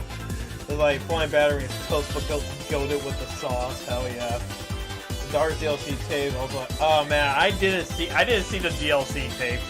Like, I just did like the 2 DLC episodes, and I was like, okay, I'm done. I was like, I got so many spooks, but dude.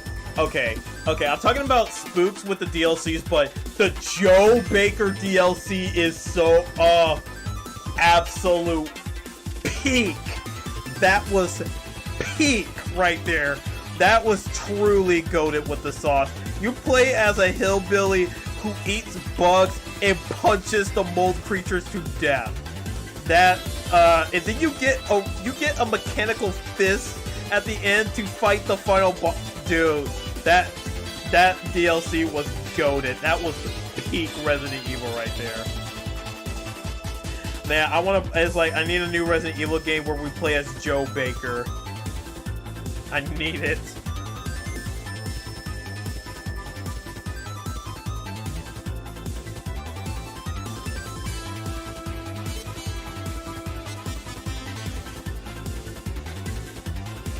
It's like, and then Zoe is broken.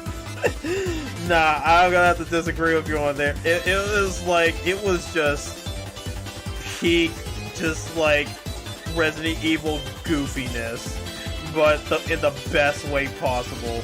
I mean, you get a freaking mechanical fist to punch the bolt to death, and I was like, and playing that in VR is the best, where you actually get to punch them. You actually punch them. And apparently you can snap your necks too, which makes absolutely no sense, but okay, why not?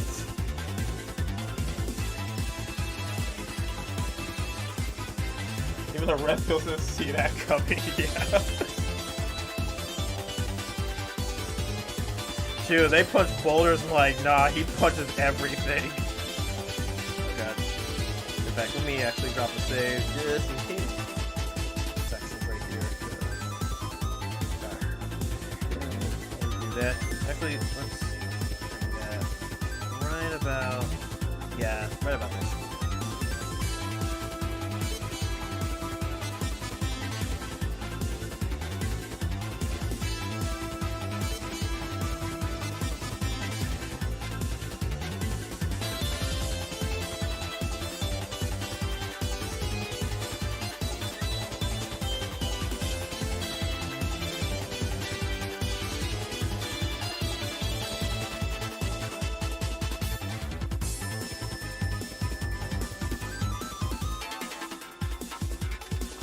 Alright, let's see how this looks.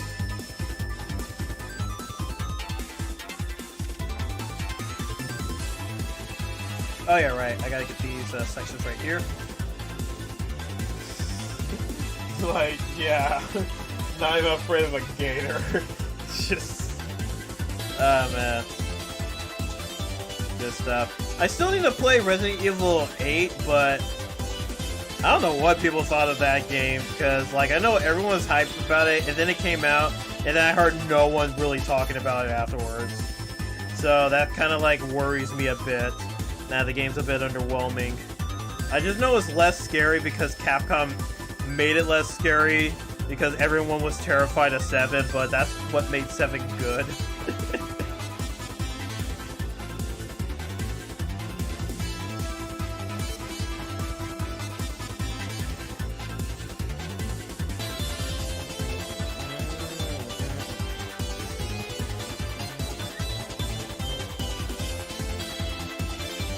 Oh yeah, and dude, I can't wait to play that in VR. So just so I can have Lady Dimitrescu just tower over me completely, and I can just be like, "Mommy, I'm sorry. Mommy, sorry. Mommy, sorry. Mommy, no." God.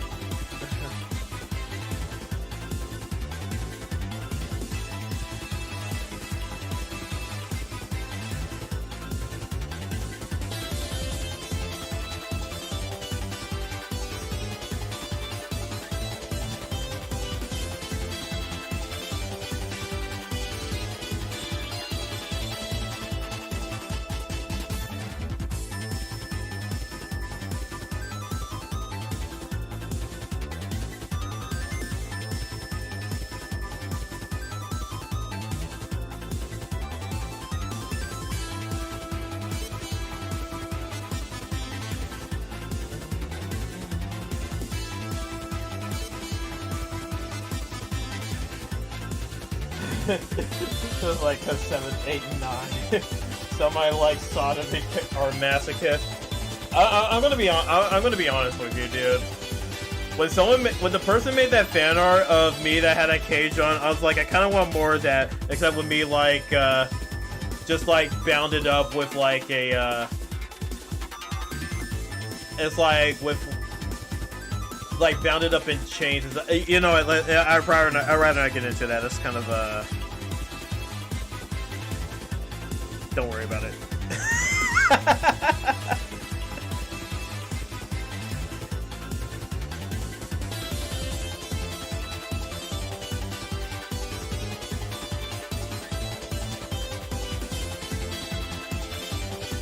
Alright.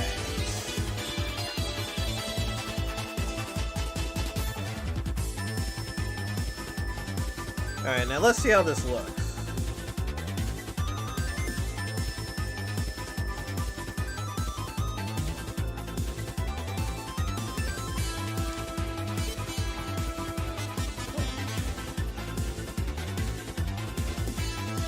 Alright, not too bad, not too bad. It's still like, let's see. I'm trying to show up much time to color now it's right.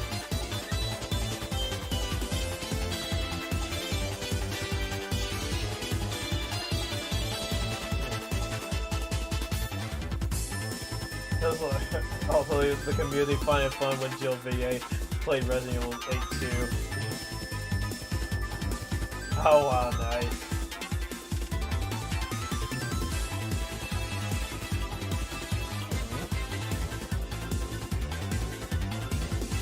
Okay, so it's off to a good start. I just need to add like another layer of shadows to make him like a lot better, a lot darker.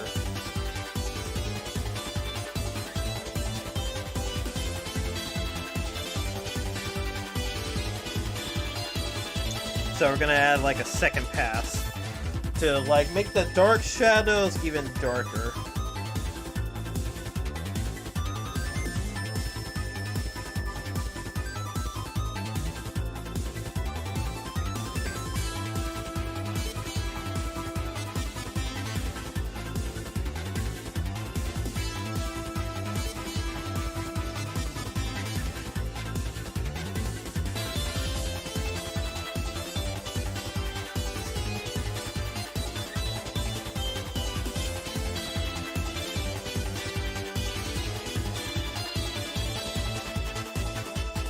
That might be a little too dark, but let me see.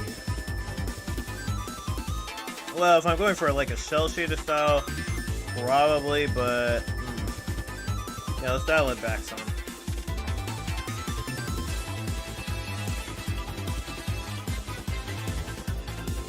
That's a little too light. I need to get darker. Excuse me.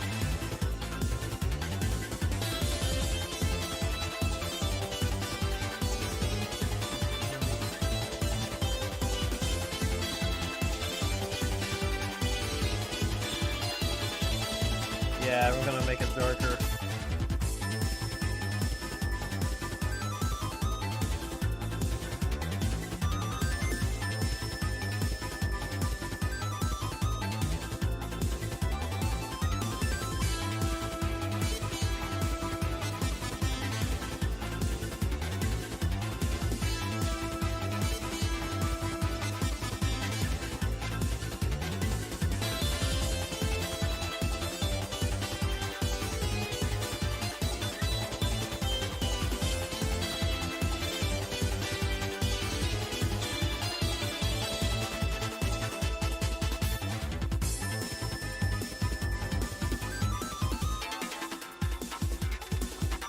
switch up to Act 2 now.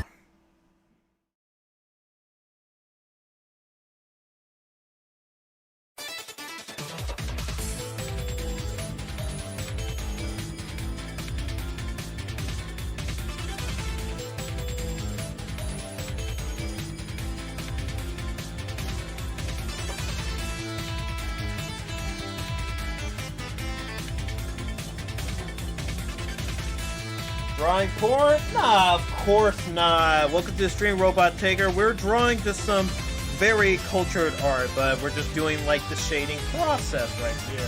No porn can be found. No siree.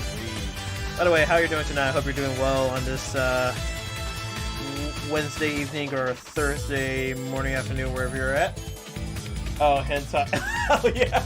Oh yeah. To explain why I called it the hentai stream is because that's the name of Henya's fan base. But the Tai in hentai is the group Tai. Like it's the kanji for Tai. But it did get your attention though. I'm gonna be like, people just see like hentai and are like, wait, what? And they just suddenly click on my stream and be like, ha! You got baited! It's like, you got baited, nerd. There's no porn to be seen here. Now sit back as we listen to Sonic music.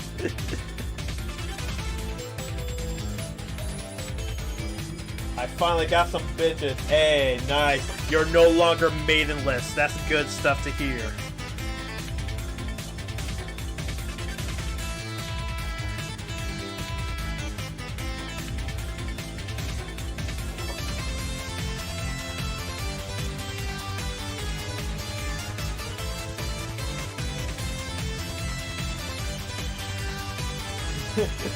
On with a very cultured thing again. Hell yeah. Oh, you didn't actually read my description. Okay. I guess it's just expected of me. Though I would, it's like if I were able to draw hentai, that would be really awesome. Because then I could really go hard with commissions.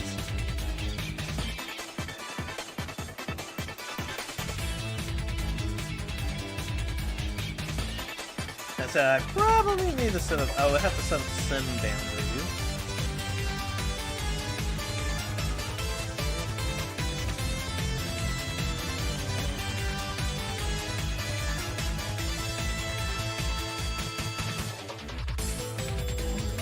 Yeah, but I have only one day left to see them because of summer. And I go on to Kick. I go under the see. Oh yeah, Kick. Man, I don't. Actually, is Kick still allowing that? Because like I know like you can have fun right now, but I know for sure they're gonna crack down once they were like, okay, now we're gonna be a real company now, and then they just start cracking down on all the fun stuff. It's like, okay, it's no longer allowed to be the Wild West of Twitch, of the streaming platforms. Well, it looks like I'm jerking off. Well. I was gonna say, what do you think my other hand's doing? But at the same time, my hand is in perfect view. That reminds me of that meme pic of that girl from Clanad who's like holding her sister in one hand, and then there's like a subtitle below her. She's like, "Now guess where my other hand is." God.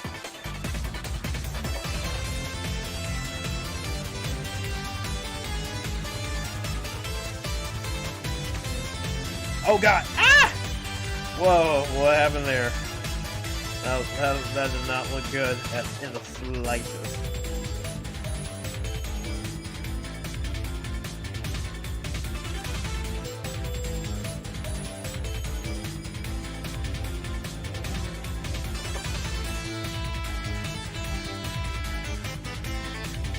Like, ain't no way Kick lasts.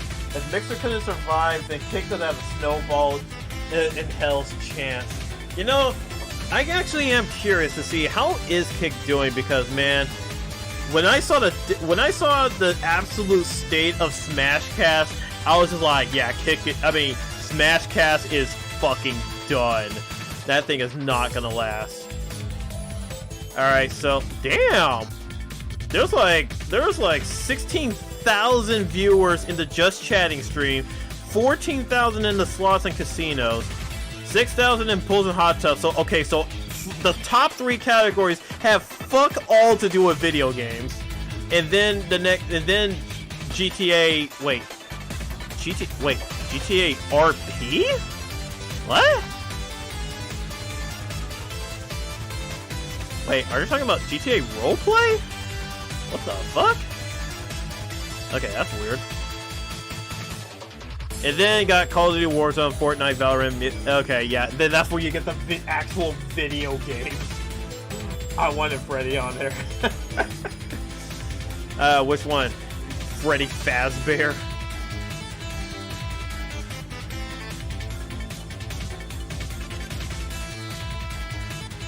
But yeah, there's like several just chatting, and oh wait, is that the dude that does like the scam calls? Is this the dude? Is this the dude that does the scam calls? It's like Squadouche. Is that his name? Let me see. It's like.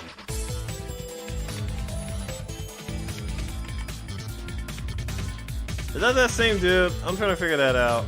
Cause I was like, hey, isn't that that good? That is like that fucks over like the scam callers.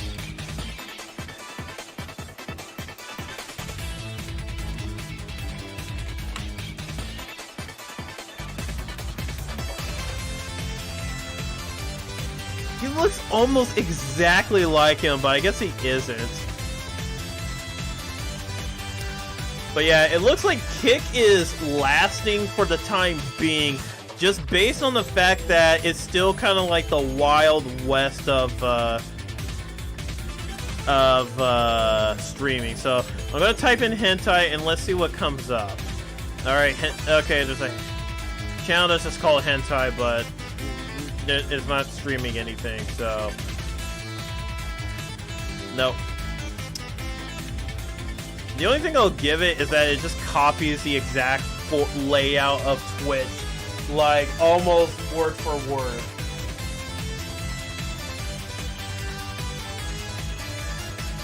But yeah, this is like, as Kick is only just like, it seems viable, but they're going to, I have a feeling they're not going to last.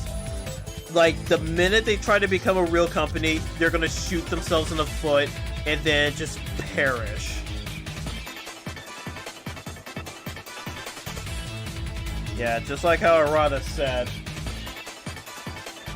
It's like, Mixer could have had a chance, but Mixer was ran by Facebook, so that was already doomed. It's like, wait, was it? Wait. Wasn't Mixer sold to Facebook? I can't remember. Was Mixer sold to Facebook or Microsoft? I can't remember which one it was.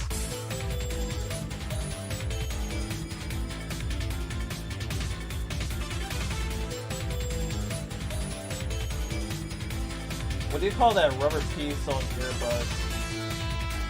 I have no idea.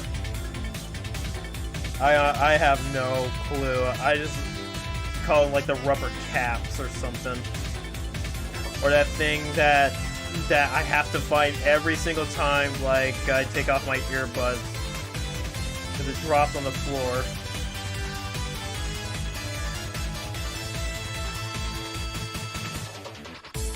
Okay, how's this looking anyway?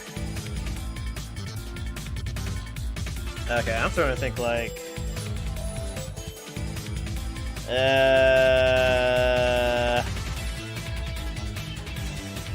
that doesn't look good. Wait, I can fix it.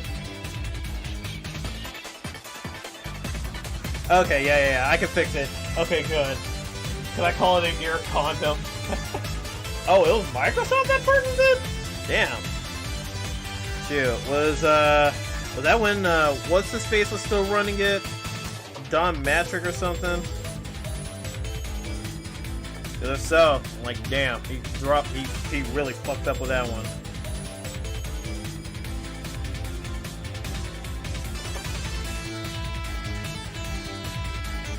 Oh wait, no, Don Matrick, that was like the Xbox's division. I don't know who was running Microsoft's other parts.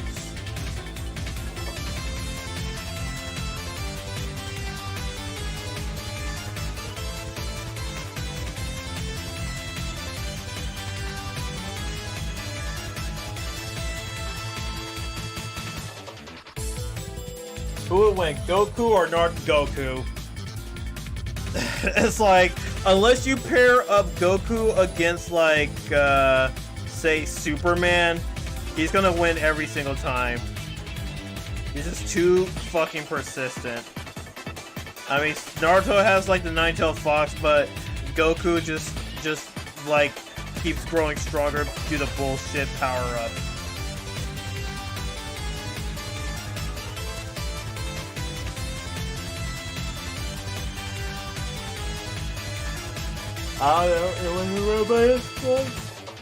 Oh yeah, right, Sonic. But then again, Sonic can only last for as long as he has rings in his Super Force. The minute he runs out, he's fucked. That's what I learned from watching, what was it, Death Battle.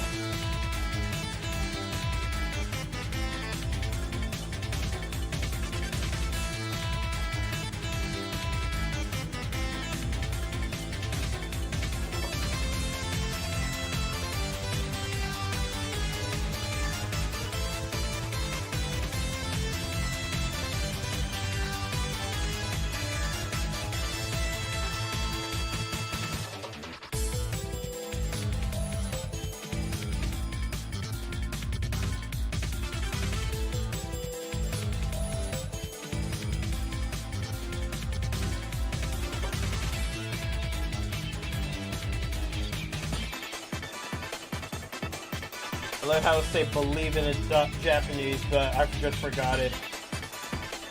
He doesn't even actually say believe it. That's just like a verbal tick he does where he's like datebayo. Yeah, it's just, that's not even how you say that's not even believe it in Japanese. It's more like a verbal tick. Where like in like the in feudal Japan era, during like the Shogun era, you'll find like samurai or like samurai that end their sentences with "Digozaru." Like "Digozaru," but that doesn't really mean anything. It's just honor. It's just a I don't know how to explain it. It's a verbal tick. Or like a verbal, yeah, a Japanese verbal tick. It doesn't mean anything. Yeah, datebayo, it does not mean anything. It's just literally a verbal tick he does.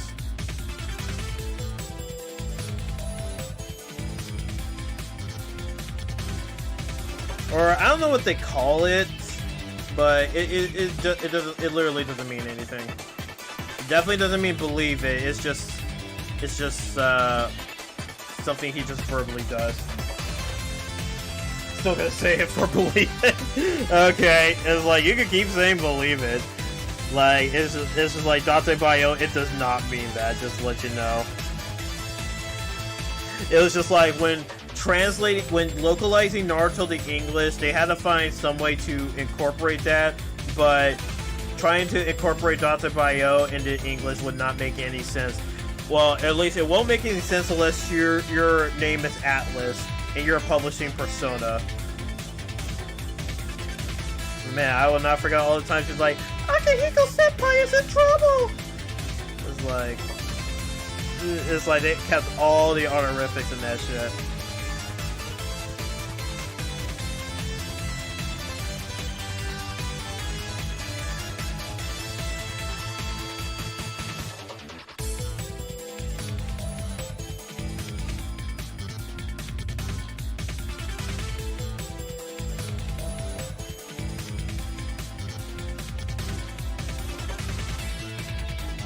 You actually say believe it. I don't even know there's like a one-for-one way to say believe it. It's more like to convey the same meaning. It's like it would basically be like shinjira, which means like trust me, believe in me. So there's not really like a one-for-one way to say believe it in Japanese. It's like the closest thing you could get is like shinjira. It's like shinjiru is trust, believe in someone.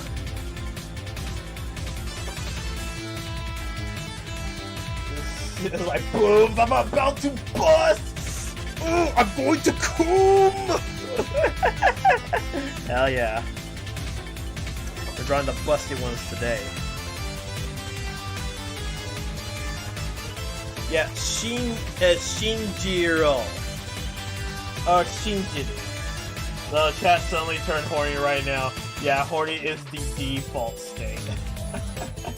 But yeah, also, like, Shinjiro.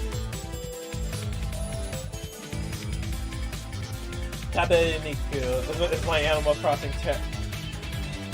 Shinjiro. Shinjiro. Nah, Shinjiru. Like, hold on. Hold on. There we go. And I Tabeniku, so eating meat.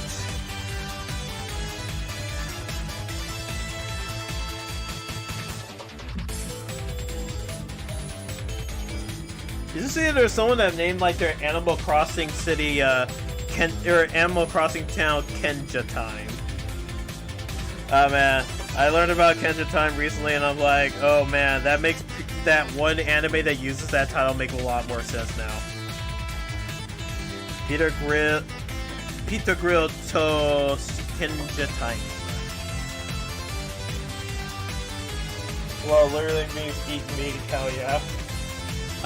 It's Kenja Time. I'll even type that in.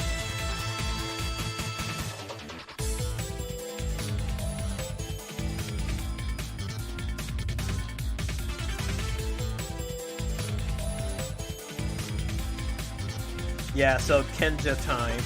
It's like, you wanna know what Kenja Time means?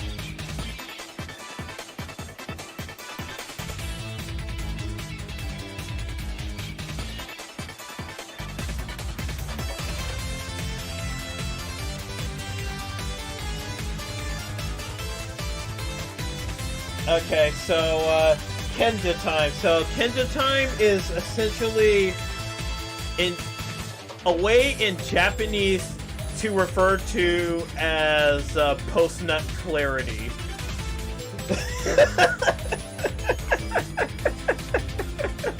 That's what Kenja Time is.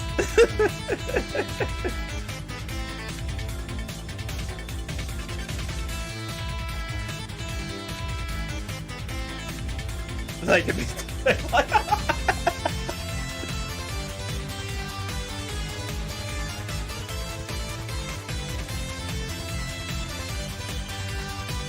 so whenever you hear someone refer to Kenja Time, that's what they're referring to. Why am I here? It's like these streams could get wild and chaotic really fast. Well, at least my drawing was. But that's because my drawings are, yeah, they delve. It's like they go into these, these directions. So after nut time, yes. After you consume your cashews, your peanuts, your almonds, your chestnuts, that's when you reach your clarity.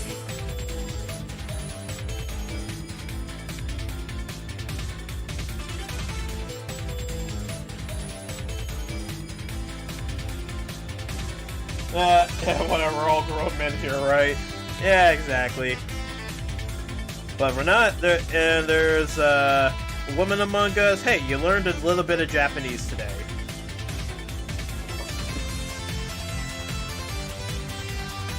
Yeah, it's like, right? It's like, of course! Really? No. Yeah, I love that part from Shrek. Where it's like,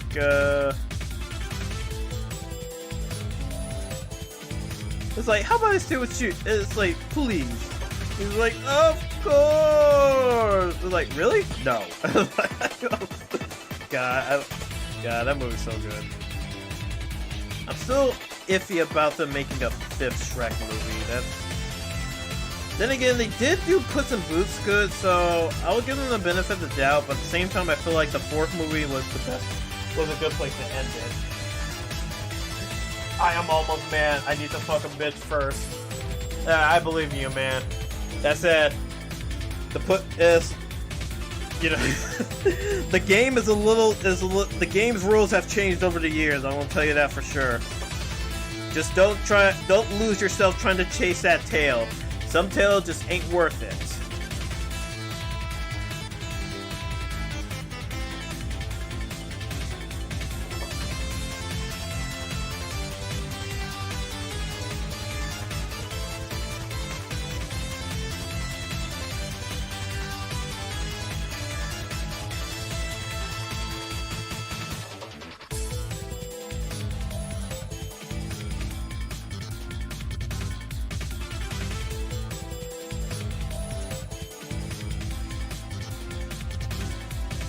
How do you say attractive in Japanese? I actually don't know. I'll have to look that one up. Cause like, there's ways to say that someone is pretty, which is kirei. Well, actually, would it be yeah, kireina?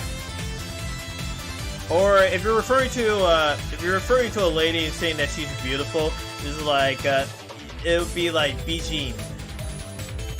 Like, bijin da ne. Final Fantasy Gacha I'm playing is finally releasing 8-bit. Oh, nice. Very nice. Yes, it's coming first. Oh, man. Please tell me it's Laguna. Either Laguna... Yeah, please tell me it's Laguna. But I'm actually going to do a legal lesson today. It means attractive and cool at the same time. So, cool would be like kakkoi. Yeah, kakkoi desu ne. Which actually reminds me of a character from this series called Madoka Box. There's a character in that series called Kumagawa. And it took me a while to learn about like the pun, like the joke of him. Whenever he talks in brackets. Which, apparently, so, the reason why all of Kumagawa's dialogue is in brackets is because he's trying to look cool. Which is basically, so,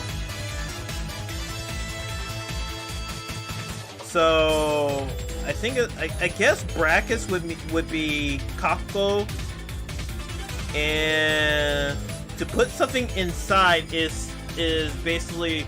To insert something, it's like sukeru, or to put something on something or in something, or like skeru.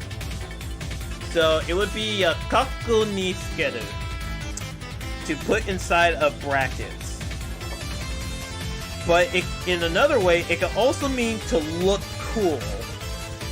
Kakko ni skeru. It's like to look cool.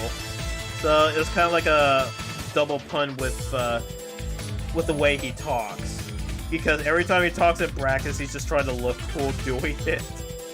It's actually really funny.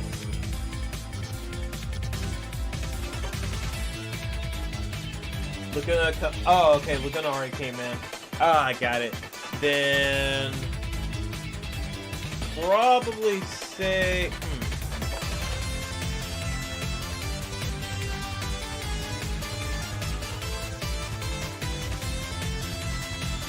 I'm gonna guess Quistis. Oh. Yeah. Here, I'll spell it. New character releases Irvine. Oh, okay, so it's Irvine. Yeah, because I had a feeling it was either Irvine or Quistis. Ah, and they have being the free unit. Got it. Yeah, that's how you spell it. Kakkoi. It's like something that's cool. Or, well, it's more like a adjective, like cool.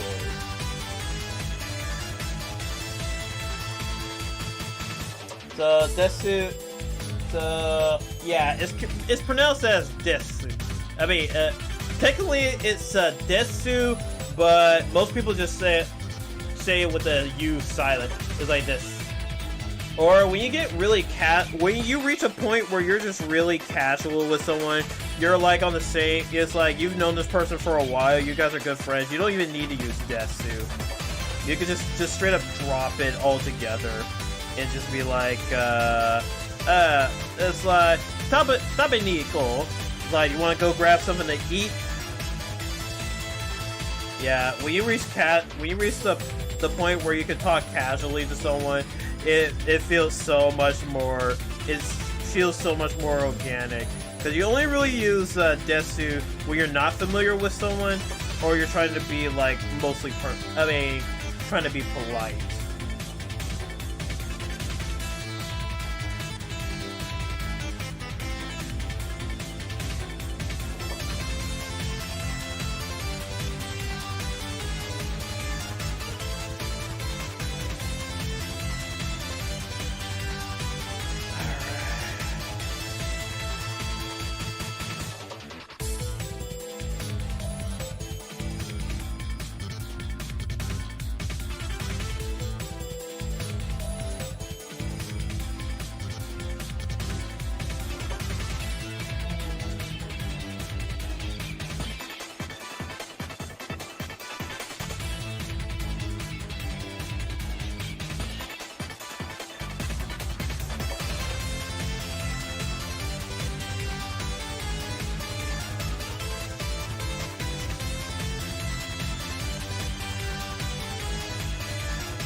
Okay, Squall Clips will be next week, and Awakening update for Selfie.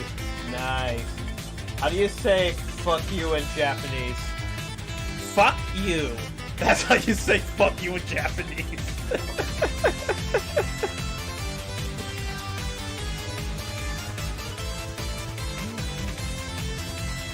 But there's probably like another way to say it, but I don't know. You'll have to. There's a VTuber named Kiryu Coco, or you can also ask Case on how to say it. They know it way better than I would.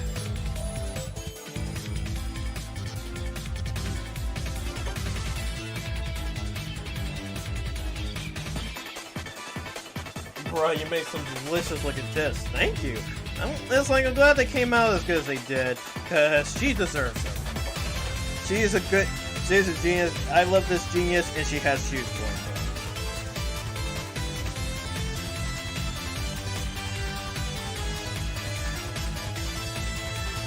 But man, it's like I do enjoy like drawing like female characters with big boobies. Like I find it really fun, especially when you nail, because it's easy to just draw like two big circles and call them boobies. But it's like you can do this. It's like you can just kind of like do this and be done with it, and just be like, yeah, boobies. But it takes a true artist to be like, add that weight to it, because these things, they squish together. You gotta like add that squishiness to it, and you know, kind of raise a little bit of that. Yeah, something like that. Yeah. We learn. It's like when you want to learn how to draw them really good, you start to pick up on stuff like that. Draw a circle. Draw the rest of the movie. Hell yeah, dude. Hell yeah. Let's see. What does Yamete mean? It means to stop. It's like Yamete. It's like Yamete, please stop. Or you'd be like, Yamete! It's like, no, don't do it. No! You must stop!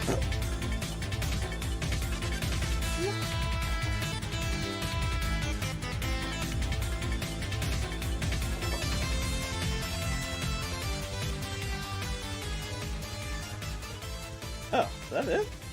Eh?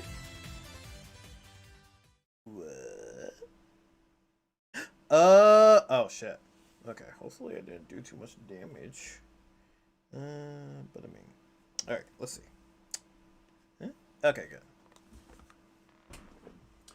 Isn't it Kudasai Yamete? No, it would be, you got it backwards. It would be Yamete Kudasai. And it's like, please stop.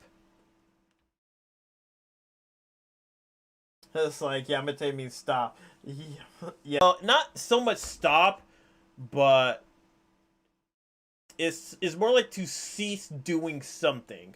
While Tomat is like to stop, motion-wise to stop, it will be like tomate. It's kind of hard to explain. There's like it's like a nuance to both of those terminologies. Yeah, excuse me. But yeah, it's like whenever you hear a character yell "Yame," it's like, don't do it, stop, no. That's basically what's happening. All right, let's see. What do I want to put it on next?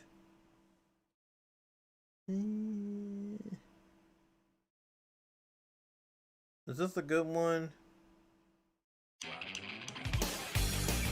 Oh yeah, here we go. This is good stuff right here. Why not Kudasai Yamete? Because that's how Japanese works. They put the they put that thing after the they always put the thing afterwards. The please comes after all that stuff. Don't ask why. It just do be like that.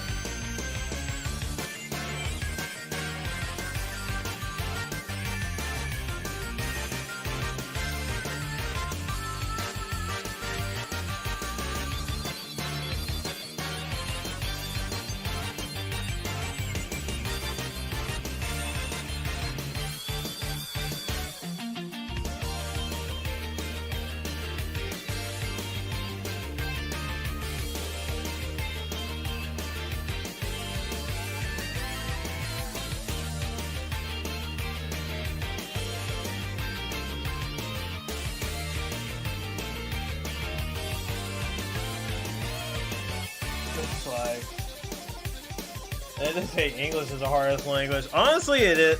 English isn't really too hard.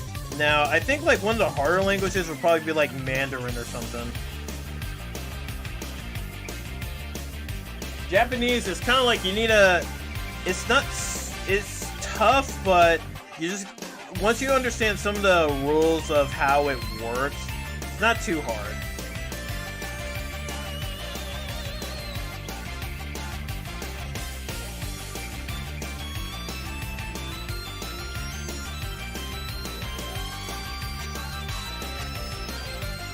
Man, it's actually funny how like I actually became like basically the translator for both me and my friend when we were in Japan, or at least when he didn't have like Google handy.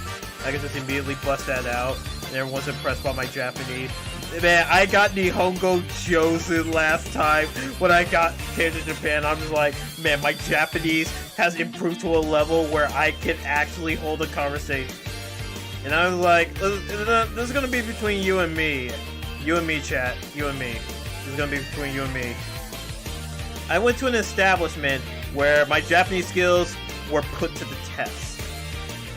There was someone there that was able to translate to English, but I was able to hold my own with like conversation a bit, even while inebriated, while even like starting to get pretty drunk on strong alcohol. I was able to hold a decent conversation and be able to understand and this other Japanese person I was talking to. That said, I did get scammed out of a fuck ton of money.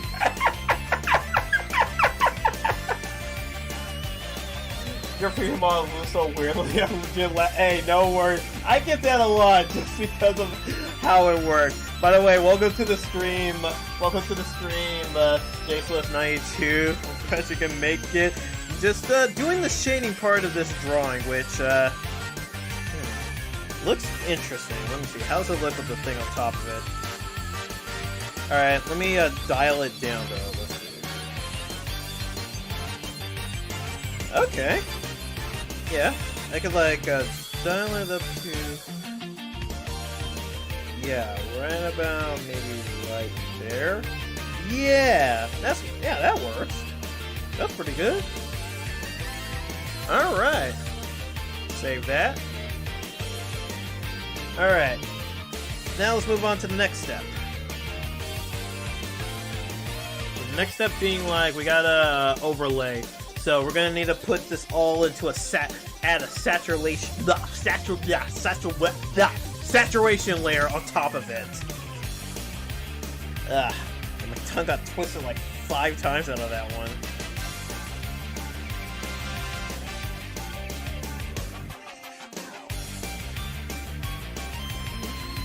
Another pressing question: is their arms crossed out? They're basically under her, but the thing about her is that she is, the way her outfit is that, like, her hands are, like, right here, and they're under this poofy jacket, so technically her hands would just be, like, under all of this, because she also has the jacket, like, hanging off of her, like, shoulders. My message is not sending? Aw, what? That's weird. Yeah.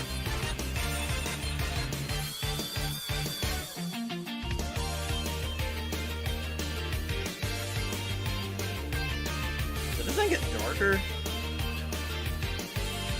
Am I losing my mind?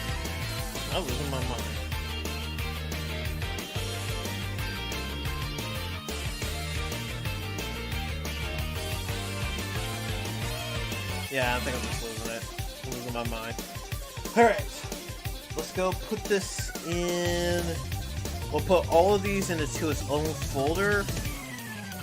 Bada bing. And then we'll add a correction layer. Saturation. But before we add the saturation, we're going to do that. And then we're going to click this on top. Now we'll bump up the saturation.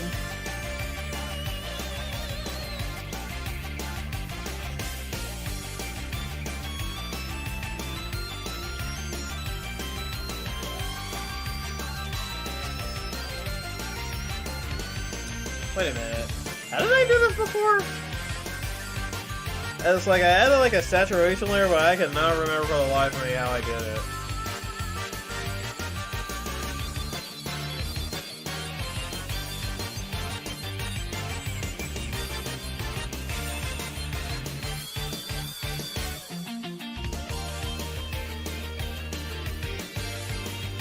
I have no idea how I did this before. I cannot remember for the life of me.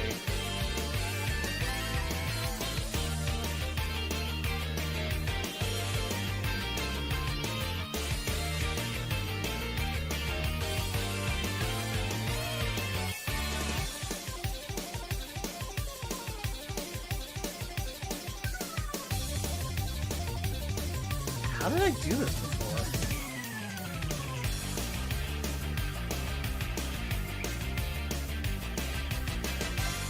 Oh my god, I cannot for the life of me remember how I did this before.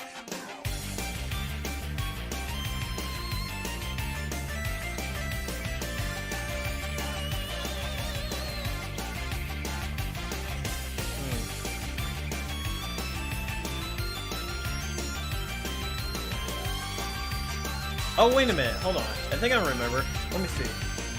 It's like, I'll be back. I can tell myself get this way. Okay, yeah, no worries. You do what you need to do.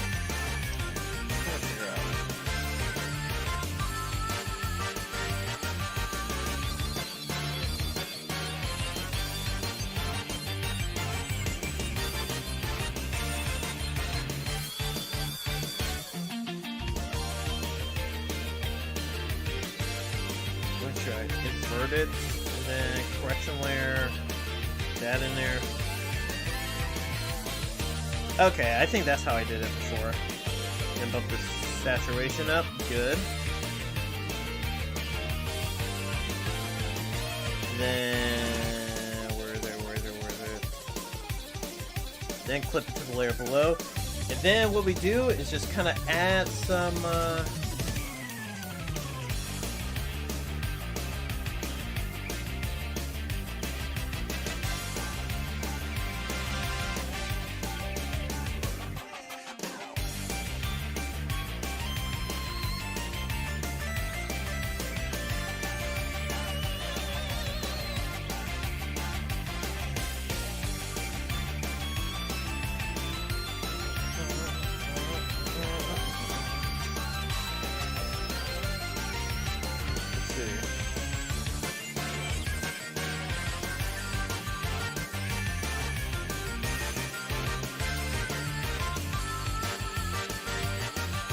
Okay, just wanted to see how that would look. Oh wait, would it be like right here though?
Okay.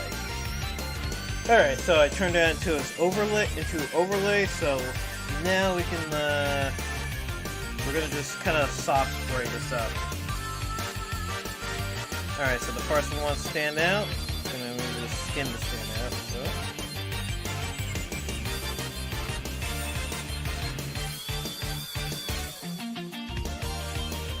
Of course, like of the many parts that we want standing out, of course, we want this section to stand out right there.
Of course, we gotta get the giant cube up in there too.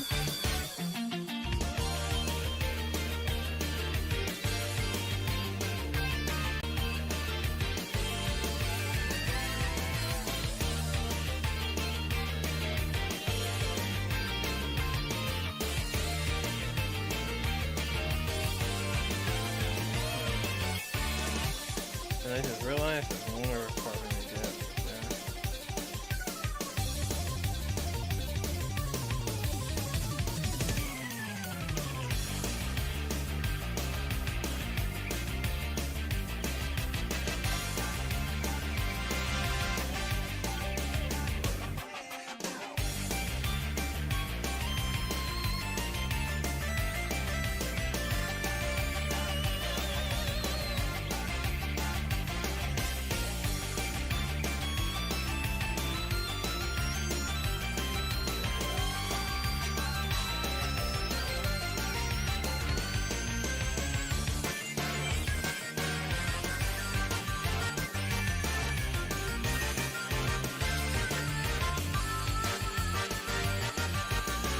Yep.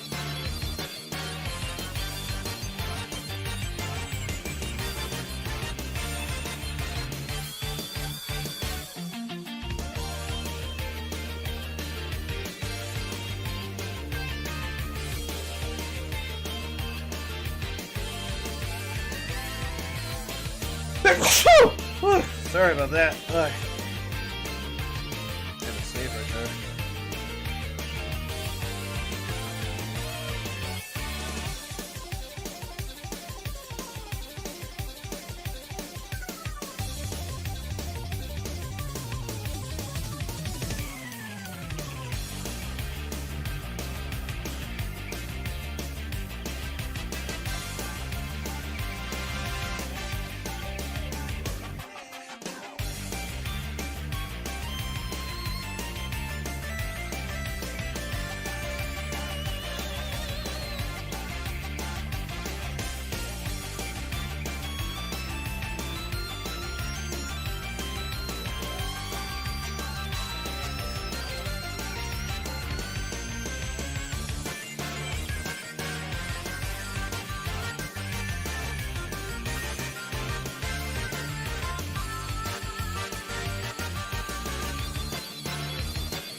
That's hard. It's unbearable.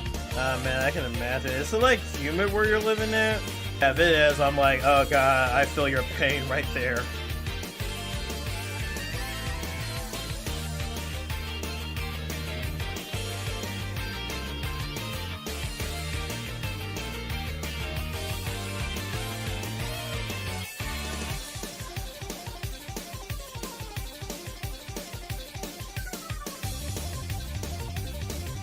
Oh, right. I still need to add that one. I need to add the tips.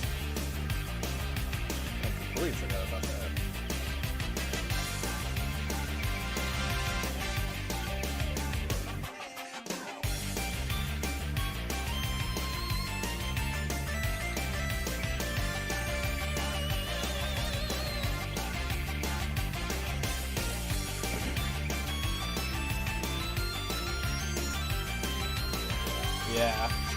Yeah, hopefully it's like the cool kind of like storm and not like the one that makes everything humid and stuff, because man, humidity sucks.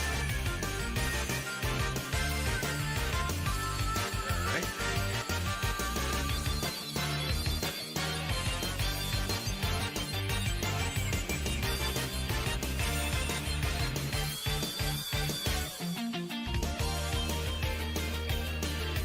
Alright, so man, one part to another.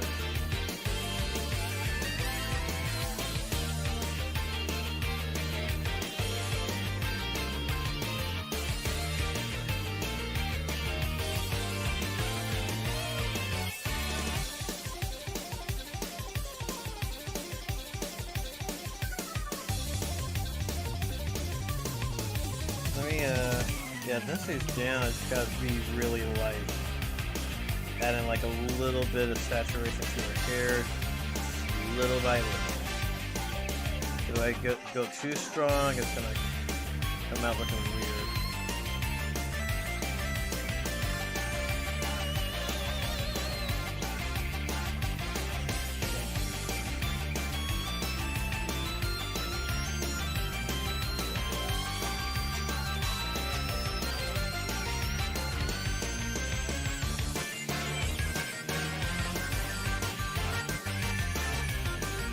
Yeah, just so it has a little bit of purpleness coming through.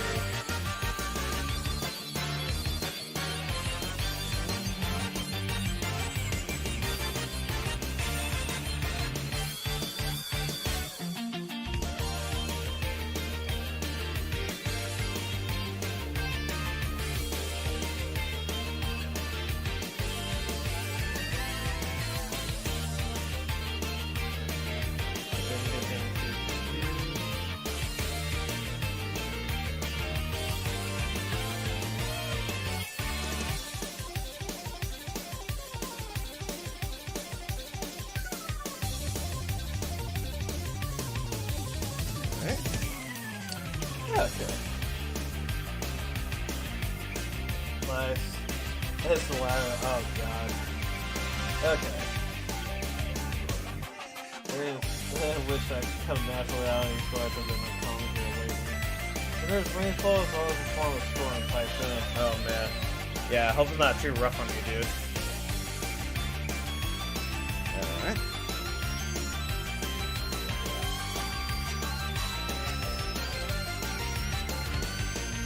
Now we're gonna add some atmosphere to it. That I have no idea what it means by like atmosphere. I'm guessing like I'm gonna add some light to it. I'm assuming that's what it's talking about.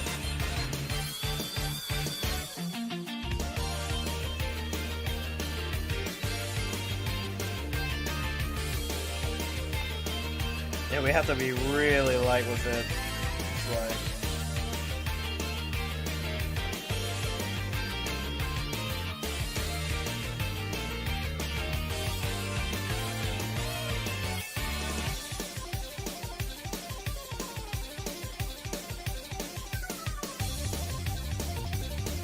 Wait, got it a little too strong there. You might need to drop it down even to 4.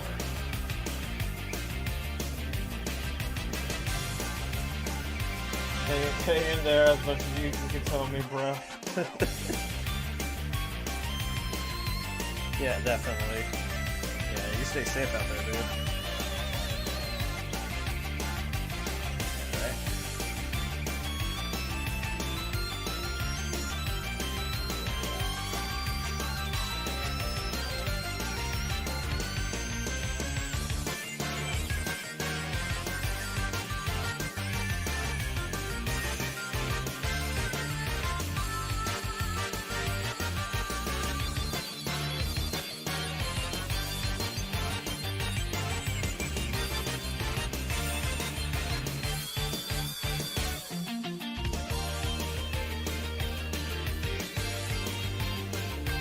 Probably have like some like.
Oh wait, it's supposed to be a screen layer, so...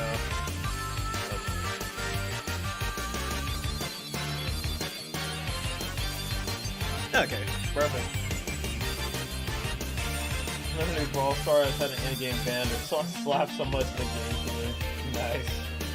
Listen to these songs, it's so...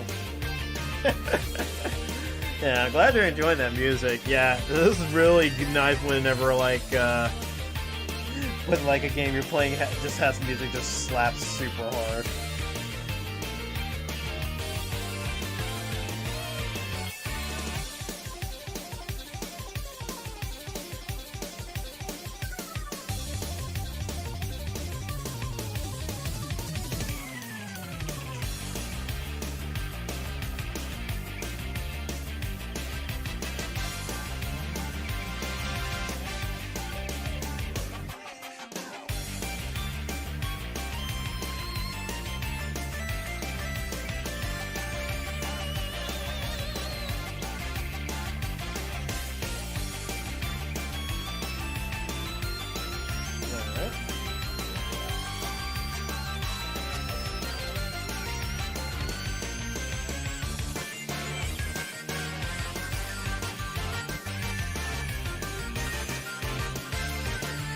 Alright, now, oh yeah, before I start adding in that stuff, I need to also go back and do something.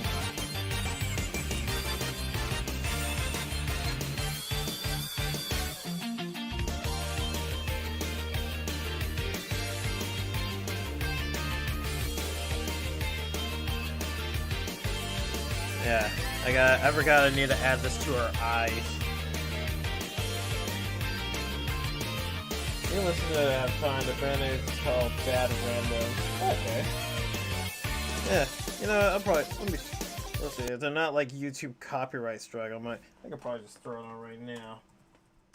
Yeah, this song can get, yeah, it's all been from, oh god, I'm gonna have to listen to this off screen because I can tell YouTube will copy strike the shit out of me. But yeah, that was straight up like all of it was from freaking what was it? All of it was from Sonic Mania. Yeah. Ooh, speaking of another track from Sonic Mania.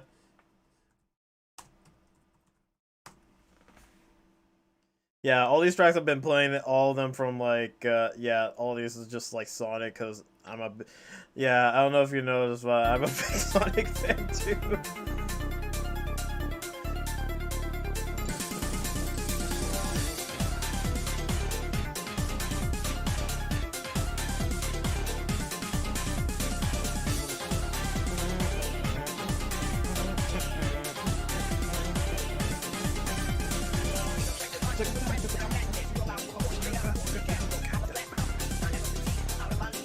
And T-Lobes, he just did wonders with this soundtrack. It's like, it shouldn't slap as hard as it does, but it just does.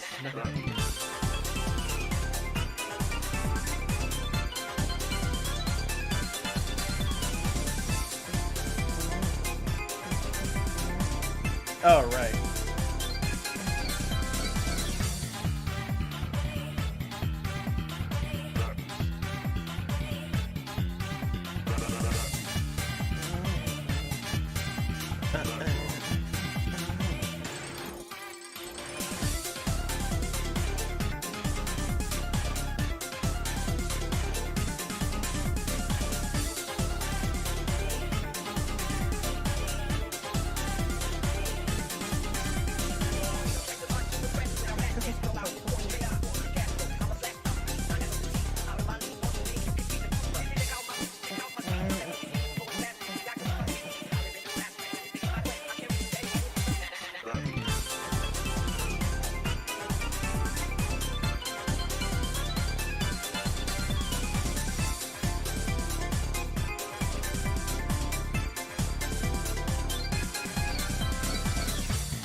Look at that, I'm supposed to fall in set.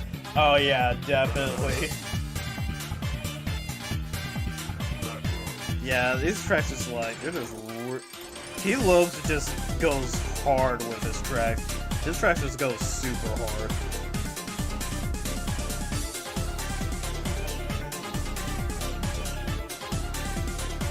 There we go.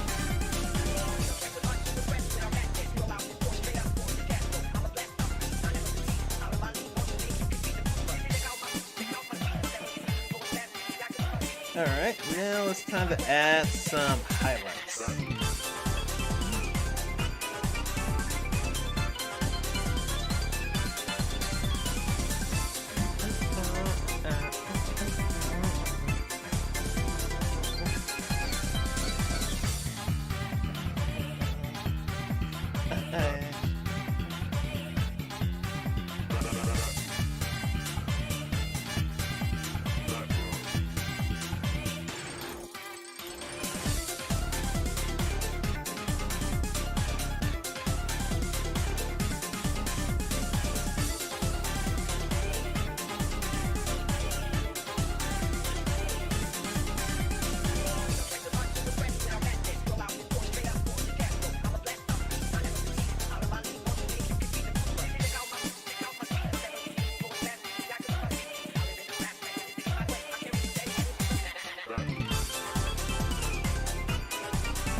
Whoa, that was way too big. Let me drop that down.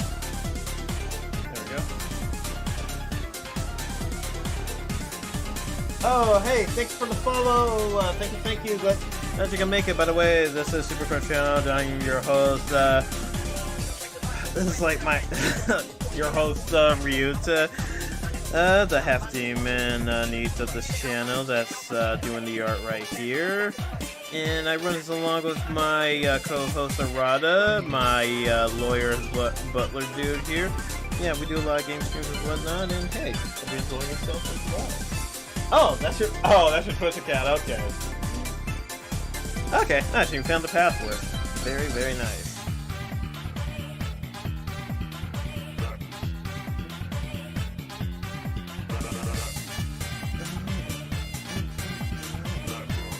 Oh yeah, let's flip this over.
further until you pay. Now I know. The more you know. Hell yeah.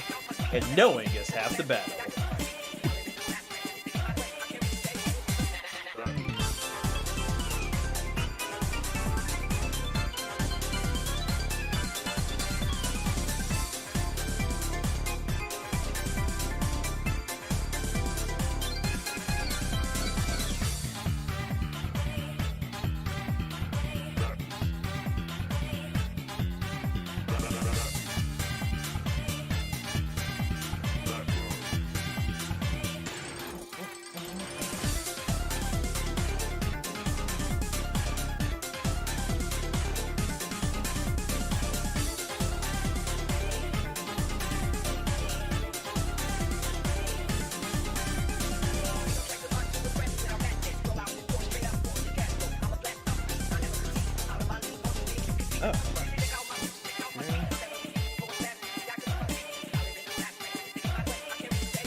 Alright, let's switch to Act 2.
Sounds like a boss battle show mode game. No, this is too. Well, actually, you wouldn't be wrong because this is like technically the theme to the final to the final boss. The final level of Sonic CD. So he remixed it for Sonic Mania.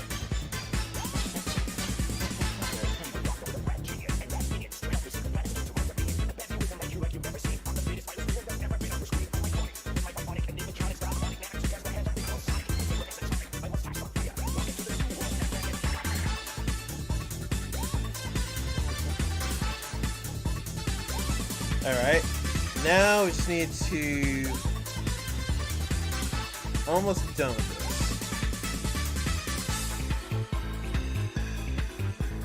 And we'll insert this into another folder because we're that insane. Insane in the membrane.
Nice!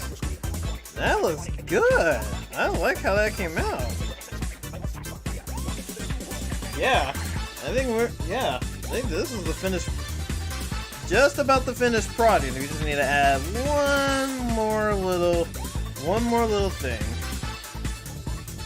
So first let me change the background back to white. I gotta kind of like get this guy over here. Let's see. What did I put you on? Yeah, that one. I'll take you out there.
Oh, and one last little touch. Oh, wait, no, not that one. Whoa. Hold on, let me nut to that drawing wall. Hey, you can nut to it all you want once I put it up on my freaking Twitter page. Don't look like you got a straight act, but apart from that, it's good how it turned out. Yeah. Hashtag corny mode. But yeah, thanks. Thanks. I'm happy at how it turned out. It turned out really nice. It's been a while since I turned out something like this. Let's see. Let me take that. Then dial it down to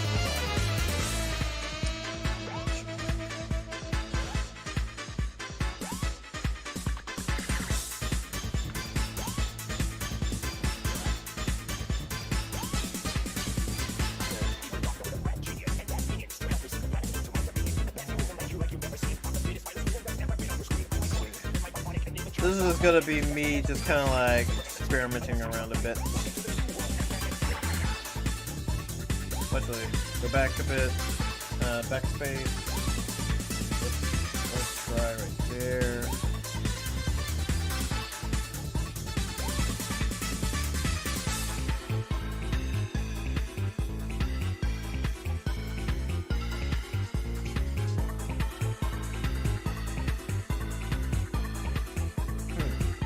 Okay, what if I just eliminate that?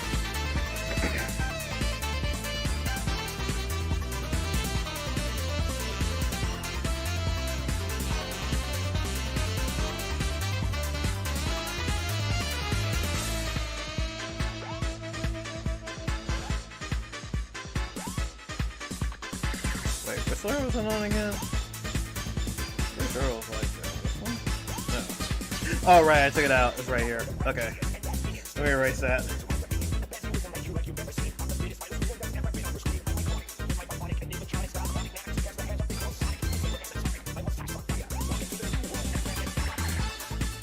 And I'll rewrite it.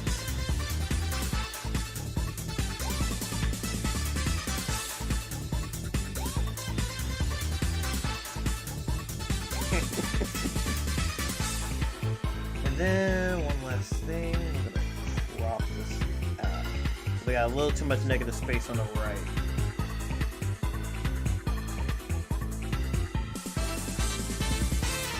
There we go. Alright. We're done. Let me add my let me add my initials to it. Once I find a spot for it.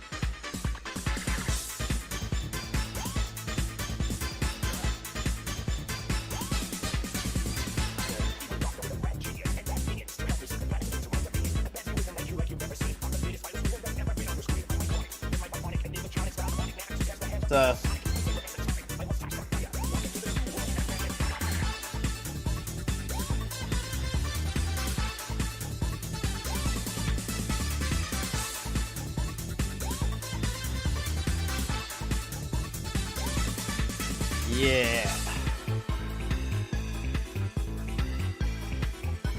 4-year also another wall crying. Just kidding. Oh lord, nah, that better be tears of joy. But yeah, that is gonna do it. I'll post this up on my Twitter later, and yeah, that's gonna do it for this week's drawing stream. I am happy with how this turned out. I'm very much happy. I hope you guys enjoyed yourselves. I had a lot of fun talking about a whole bunch of yap stuff, but hey, like there's never a dull moment here. Never a dull moment. Now, my next stream will be on Friday. We're gonna be throwing on the VR glasses again, and we're collabing with a couple other people. We're gonna be doing Risk of Rain 2. I played it before on the channel, but we're gonna be playing it again with a full crew. So yeah.